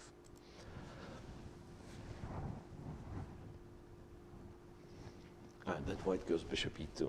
That's a nice trick. So you go here, then I go bishop e2. Still attack this knight, yeah. No, it looks terrible. Looks lost. Move 13. So the only question if he makes it till time control. But c6. Yeah, I understand. Probably there was no other move, but like playing c6 feels like to resign the game was better. Because even for the blitz game now you would. I mean, in blitz with seconds, you probably panic. You take on e5, right, 2 times, and then hope for the bishop on b7 to play, but like not the bishop on b7 with pawn on c6. I think, Rapport is about to bring a surprise of the round. Well, I mean, I'm calling it surprise of the round just to once again to check and see that rapport is higher rated than we did. Let's not forget. Just that we did started very well. Yeah. Okay, bishop e7. Bishop to e7. And what's that? What's that if white plays h3? Or even bishop e2, as you said. I just don't want to think about Yeah, this. even bishop Yeah. e2, right? And then I will have Because- bishop g4 also in some No, lines. so the thing with bishop e2 was that I thought knight f6 with bishop still being on f8, and that would be kind of, it's still white wins material, but like Yeah, not yeah. not much material. Yeah. So that's why I wanted h3. Now bishop e2 seems like safer. Queen d1 is a possibility, funny enough. Maybe we want to take this knight with the queen after all. I think there are many moves. Imagine winning the game with queen d1. I mean, just Yeah. you play queen d1 on initial square, your opponent resigns. There's also knight h5. Knight h5, everything. literally, Everything, yeah. everything. This is a little bit dangerous when you have too many good options, and not to get carried away with, Yeah. I will find the best, or perhaps one of the most dangerous questions that I used to ask myself. I mean, can I do this stupid thing and still be winning, right? And it's not in the time trouble. Usually it's like when the position is super safe and you have a lot of time and you sit bored there and you think, oh, okay, maybe I can even do this. And this is better not to think during the chess game like that. Okay, knight h5 perhaps just forces the bishop back. Perhaps just forces the bishop back. The bishop on e2 won't be protected, but maybe it doesn't need to be protected. Just h3 then. As Yeah. finishing, Yes. Because knight f6 will. Force it back and just go h3. I think he went. He does go back, but then after h3, he'll probably start taking on e5. Well, what else he can do? Yeah. It There is also knight doesn't work. h6. Yeah, there is knight h6. Yeah, Yeah. let's show this. It's like nice. h3 takes, maybe c5, b5 is hanging. Like everything's hanging. And the knight h6 line we were talking about is that. So takes over here, and then knight h6. And you can't really go here either because knight f7. So you take, and then you, in addition to all the other bad things that happen to you in this game, you also lose the queen. h3. Yeah, I think it's a game. I think he will just resign. Yeah. Shirov lost to Lost, Fedoseev, right? Shirov lost to Fedoseev, and how was it? Checking f1, and Shirov didn't play this check, interestingly. Instead, he captured on e3 and resigned after rook c7, apparently simply blundering this. Because Maybe he just thought there is no chance after queen h3 as well. you know what? You know what? It would be the same, I'm guessing. So check here, bishop d2. Bishop e3 is not a checkmate, right? So you can do this, even though the game still sort of continues. Oh, there is queen f5. Queen f5, yeah. And maybe not sort of, maybe it does continue, yeah. Maybe it does continue. Maybe that's why you don't go to c7 in this case. You give a check with the queen, go to c8. Maybe this is the thing. Yeah, but is it a It's not threat? like it's not like you're tracking yeah. a checkmate, though, right? Yeah. All right. Anyway, it seems Shirov has blundered because after queen e3, rook c7, it turns out there is no way you can protect the f7 pawn. So nice win for Fedoseev, which means he does what? He's on 50%, right? Yeah. Shirov's challenge perhaps is over with -2 out of 3 rounds. Yeah. And we left with 2 games only, right? We are left with 2 games only. Rapport, as we agreed, wins against Vidit anytime soon. What was that? Knight h6, okay, takes, knight f6, bishop g7. Okay. Well, technically the game continues. Technically the game continues, but yeah, practical approach, rook f2, make sure this is g2 is protected. Yeah, it's really practical. I wanted to say rook d6. But Rook d6 might have been a very good move. Yeah.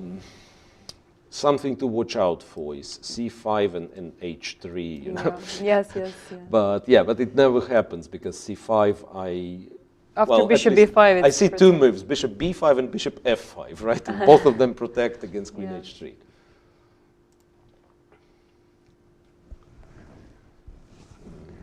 Okay, maybe one last attempt, one last trap, but not more than that.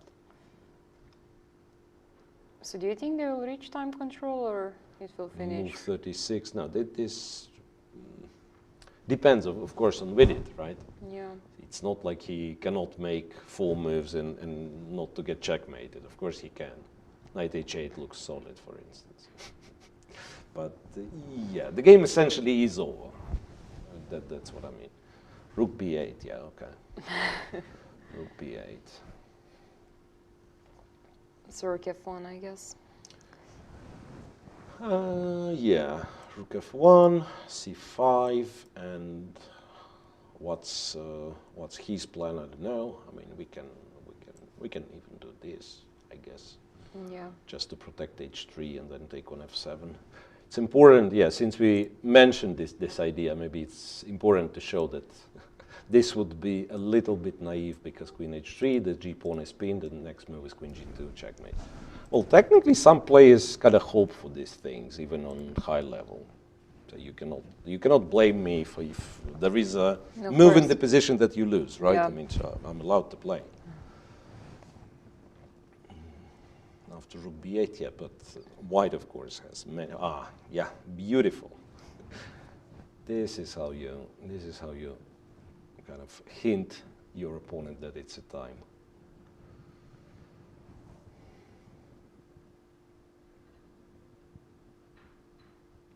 Yeah, c5, I wanted to say. Played. Still some... Still played. Bishop b7, c4, maybe that's what he wants to do. It's not like white's forced to go bishop b7. I don't know. By that point, feels like anything wins. He takes, yes, c4 played. This is how he makes it to the time control. I believe just to resign right after. Because despite all the effort, I mean, black is completely lost. Also, it's a pawn up. Yeah, I mean, no need to be any fancy. You go here, rook b7, anyway, bishop c3. Bishop c3 nice. To make sure that everything's protected, and the b file and a4 is the threat, and your a pawn, which you captured ba4 some 5 moves ago. All of a sudden, it's a new queen. Yeah, I think bishop c3 will be played. Yes, it's played. He did play everything. Yeah, move 40, bishop c3, and it resigns. Yeah. It marks the end of this game. So Vidit so far has, and I want to say he's the only one without a single draw. Vidit. Yeah, he won one. He won 2 games. He lost 1, so no draws for Vidit. A very important victory for Rapport, which makes it very complicated now in Pool C. Once again, share of perhaps of the competition. Yeah, you can see we have Fedoseev in the studio, the guy who beat Alexei Shirov, who joined the fight for the qualification spot in the C pool. Hello, here is Michal Kanarkiewicz, and today we are joined by Vladimir. And I would like to ask you, Vladimir, what were crucial moments in this game? Because, of course, congratulations, you won with Alexei Shirov. Yeah, okay. In this game, I guess pretty much everything was decided on the first hour and in the opening. So I can say that my preparation was here mainly focused after queen d3, most common line dc4, queen c4, b5, queen d3, a6, and white is just pushing with g4, and then it's extremely complicated, and I feel that I'm just need to play like this today, and whatever, but Alexei decided to play very solid move b6, and here I didn't know anything, but my first feeling was that after c takes d5 move I played here, it's not easy to answer with black because ed5 is compromises structure a lot, and in case of cd5, it looks like exchange Slav, but we get this position with pawn on a6, and somehow b6 maybe in some cases can be also a weakness. I can play simple move like bishop f4, bishop g5, I don't know, and I think it's just slightly more playable for white, and black is under some pressure. But move Alexei played bishop a6 was first move which goes completely completely bad way for him. I think this move is not all right, and after queen c2 it's again this chooses to take on d5 with pawns, and even with knight. With knight it's we know it's not positionally good. I believe many players know it. But I think the most solid move was ed5, and then it looks like a very good, very good Queen's Indian setup for white, because it will be like I play bishop f4, bishop g5, whatever, and then I just can exchange this bishop. I guess it's slightly in white favor, and then I will play for it. Yeah, bishop, okay, I play. Okay, let's bishop f4, bishop g5. Which move you prefer? I don't know. I think let's both are playable. G5, yeah? Okay, g5, yeah, bishop e7 is fine. Okay, I'm just exchange take with king, and I can play like for essentially because this structure is a bit compromises, and that's my advantage for the game. Yeah, but he decided to play the most principal move cd5, and after bishop f4, knight bd7, queen a4, it's somehow really hard to play with black. Now I see that some weak engines show move bishop c4, but I didn't consider it because I just can exchange and still play this kind of Slav. Or even maybe I can try move like e4, I don't know. Also, knight d5 was like one of the possibilities. I don't know if it's work or not.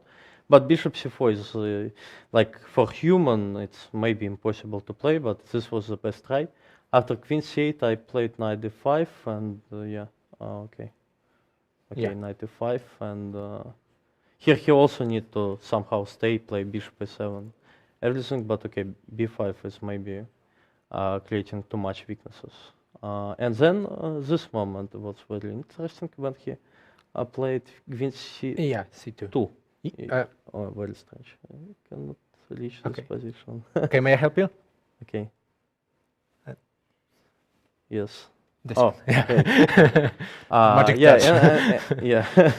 And here somehow I do not win with rook c1 and stuff like this. I find that I can going back and play on queen c4, queen a4. It was important because I do not like this kind of endgame for white.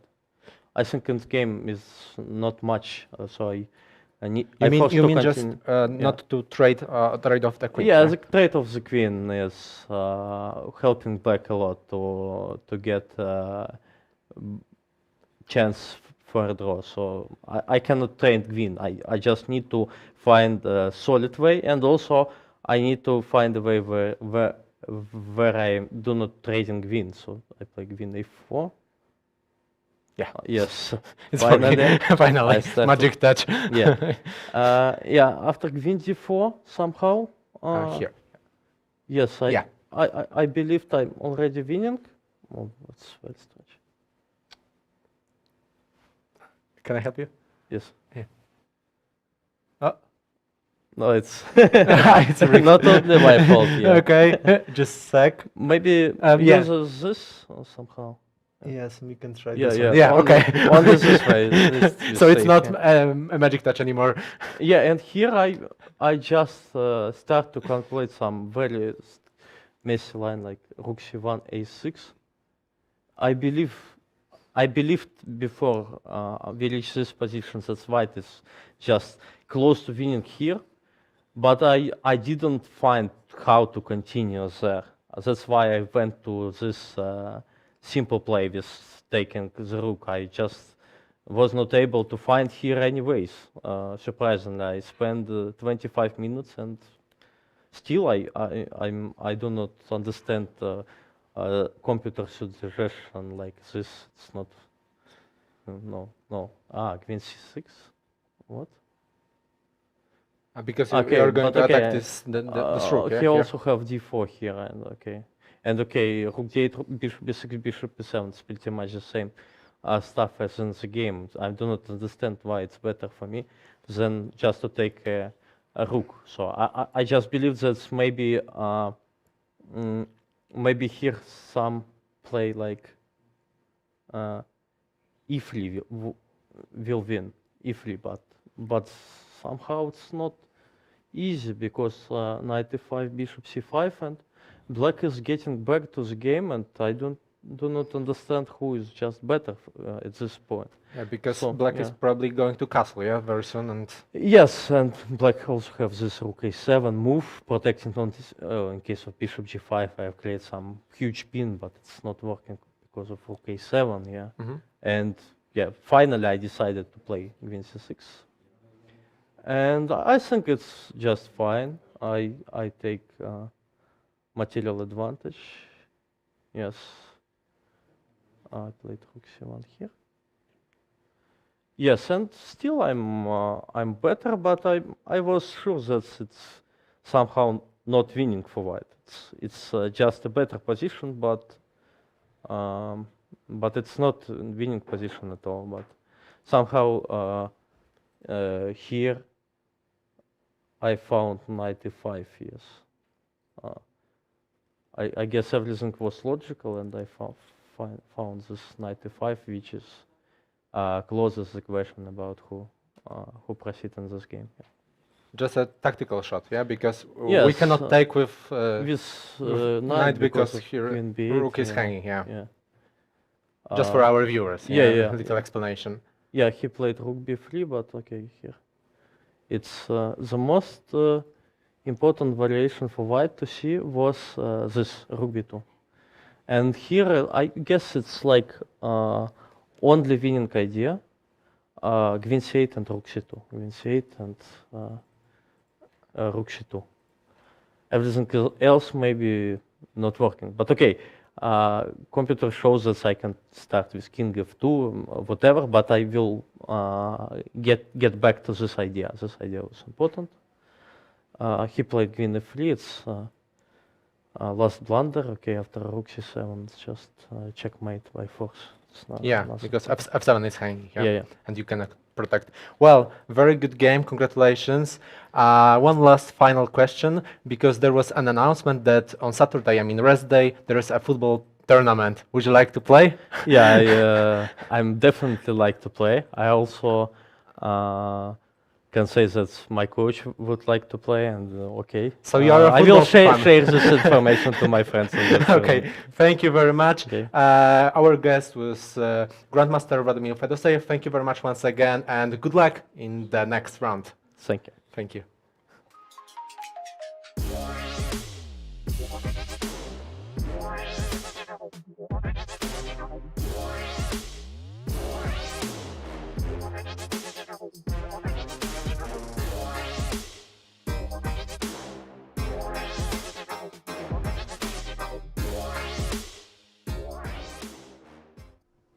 Welcome back, everybody, but not for long. I have to say I'm very disappointed with Pool D. The guys refused to play. It's draws again. Seriously, the round, third round has finished. Yes. Mamedyarov and Pratke made the draw. Well, Pratke shown some technique in defending this rook endgame. So, yeah, it's a draw. 2 decisive games in Pool C, though, which completely messed up the situation that the leader Vidit lost to Richard Rapport, and later on we'll have an interview with Richard Rapport. And you were just listening to Fedoseev, who won against Shirov. So, round 3 is in the books. Yes. Teodora, we will see our viewers tomorrow for round 4. Can we one more time update on the results? So 2 draws in Pool A, right?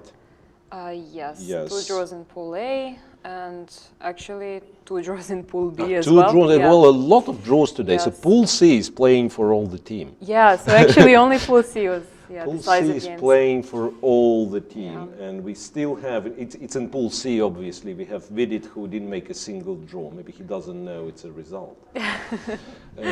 No, but really something went wrong for Vidit, and yeah, I mean, if we can possibly quickly bring the game on the board, I think in more detail Richard Rapport's going to tell what happened. Yeah, but to us it seemed like when White played e4 and it turned out that there is no specific response that Black is planning after e4, because he captured, he spent more time already getting a time trouble, and went to actually d6. we have him We have Richard Rapport, so one more time I think we say goodbye till tomorrow. Tomorrow is the new day, round 4, and you guys have a chance to listen to the interview with one of the winners today, with Richard Rapport. See you tomorrow. Hello, here is Michal Kanarkiewicz, and we are joined by Grandmaster Richard Rapport, who just won his game against Vidit. Congratulations, Richard. Would you like to share some few critical moments in this game? Not really, but since I'm here already, okay, what can we do? So I was white, and I went for the Simzo Indian with e3. Since it was kind of a must-win game for me, since we did started with 2 out of 2, and I started with 2 draws. And this tournament is extremely short, right? So if you're catching kind of a bad start, things can get very unpleasant. So I wanted to get some fight, and I went for the same thing as Levon did against him in Berlin. I felt like, it's kind of a good omen, because Levon beat him in the first round and then won the group and played the finals. So I figured, okay, if this is the line that takes you to the finals, I will go for it. Good shot. Yeah, why not? So he improved. I mean, I don't know if it's an improvement, but he played a6. I think there he went c6. So I just played normal moves, so I don't know. b6, he wanted to play c5, I played b4. Knight d7. And here I fought a lot, and probably I didn't went for the most principled decision. Like b5 was obviously the critical move, but after b5, I don't know if I can make it here. Yeah, sure, of course. Okay, after b5, I wasn't sure, like, it's a bishop takes h2 stuff, does it work, or knight f8 and then bishop takes h2. So, So, and if I play something like h3, then later on it can be also a weakness. So I played knight f4, basically trying to trick him into playing bishop b7. And then rook b1, and then the c5s are kind of out of question, at least for a while. But of course I paid kind of a price for all this, because my knight on f4 is misplaced. Yes. So he played knight f8. Of course he has many other ideas, so this is just what he did. f3, it's very logical. And then he went here knight g6. And and this is a kind of also critical decision, because I could have kept playing for this e takes f4 stuff. But I felt like it's maybe objective not better for me. It's just unclear. So I went knight e2 just to keep attention. And then I felt like he made a small misaccuracies around here. So he went queen e7, which is logical, but knight g3. So basically I'm just making moves with my knight, like a total beginner. And he's developing, but yet, he's having some issues. The problem is that after knight h4, which is a natural move, I have e4. And bishop takes g3, h takes g3 is always attacking the knight, so like he cannot. I mean this one, yeah? Yeah, like just here. For our viewers. He cannot capture on e4 because knight is under attack. Yeah. So like after knight g3, basically speaking, he has these issues, and I felt like he didn't solve them the best way. Bishop c8 probably was a better move. And actually I wasn't sure what after bishop c8 here, whether I have e4 or not. whether I just go for knight f5. I mean, I feel like I'm a little bit better already, but I just wasn't sure. I have so many ideas and they all look kind of nice, so it's hard to pick one. He went for queen e7, I went knight f5, bishop f8. Yeah, here already e4 was interesting, but I couldn't make it work after takes, and knight e7, or I don't know, something like that. All kinds of crazy moves here, because I'm not developed and my king on g1 is in all kinds of motifs. So this was an option, but I decided to wait for a while and play king h1. And yes, and here I actually was pretty happy with the developments, because I felt like he should have tried to play for c5 or something to change the structure. I don't know if c5 works now. I felt like it doesn't work. Takes, and I have knight a4. Like something like this, yeah? Yeah, Here? just take everything. It doesn't matter, yes. Okay, let's take see. it twice, yeah. Take it twice, yeah? Yeah, and then I have knight a4 if he takes on c5. Because this would be Which one, sorry? knight a4, yeah. And knight a4. problems with, and I'm going to get the dark square bishop, and you know, this is huge, this diagonal. But still, this kind of things should be what he was aiming for. Yes, so king h1. So he went knight e7, and I retreat to knight g3. And now, basically speaking, c5 is again shot, yes, because his knight is kind of sabotaging his own counterplay. And my plan is very simple. I just want to play e4 without losing a pawn, and you know, take the center and just have pressure. And this is exactly what happened. So I don't really know what went wrong with him for him, but things were just going very well for me at this point. So I played knight e2, and now after h5 was a critical move. But I think I have e4, and if h4 I have e5, and if takes, this is interesting, takes h4 and rook takes f6. This is something like, okay, like, you know, g takes f6, knight h5. These things usually are very unpleasant. Yeah. Bishop goes to b2, rook f1. And yeah, okay. and this point, yeah. Yeah, F6, no, yeah. it's okay, probably just winning or very close to it. Okay. Oops, sorry. So e4. Oops, I'm very bad with this. I'm not having. No problem. I'm not having your job. Let's just go here. Shortcut. So knight g6. Yeah. So I decided it was time to play e4. I could have just played bishop d2. I think it was still very unpleasant. Like, he still doesn't threaten with c5, so it's really unpleasant position. But I thought, okay, it's time has come for e4. Okay, let's just go here. Yeah. And e4. Yep. Takes. Yeah. And now, basically speaking, c5 was kind of critical move, but I think it just doesn't work. Takes bishop g5 or also something like that. Something like this, yeah. Yeah, just bc and bc bishop g5, and I feel like that there are problems there as well.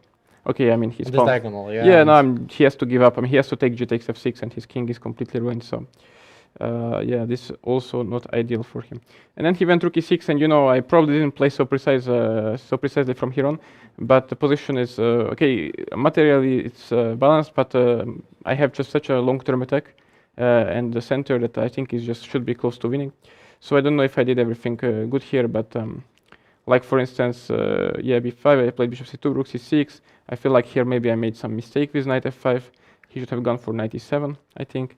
And I wasn't sure here if knight takes g7 is winning or not, or just knight e3. Like something like knight g7 takes rook f7, also interesting, but he played rook e8, which was just a worse move. And after knight g3, it's just total domination. I mean, okay, it's all my pieces are. I don't think that they could be much better placed. Yeah, and they are just attacking. Yeah, and then from here it's not so interesting. I mean, I don't think I made some big mistake. I tried to trap his knight, and then he just I just, you know. Yeah, just not really relevant from here. Yeah. Yeah. Well done. Very good game. And my final question is that because organizers announced that there will be a football tournament, are you going to play? No. You are not a fan of football fan? I'm a fan of watching football, not playing football. Okay. Just like with chess. So thank you very much once again, and good luck for the next rounds.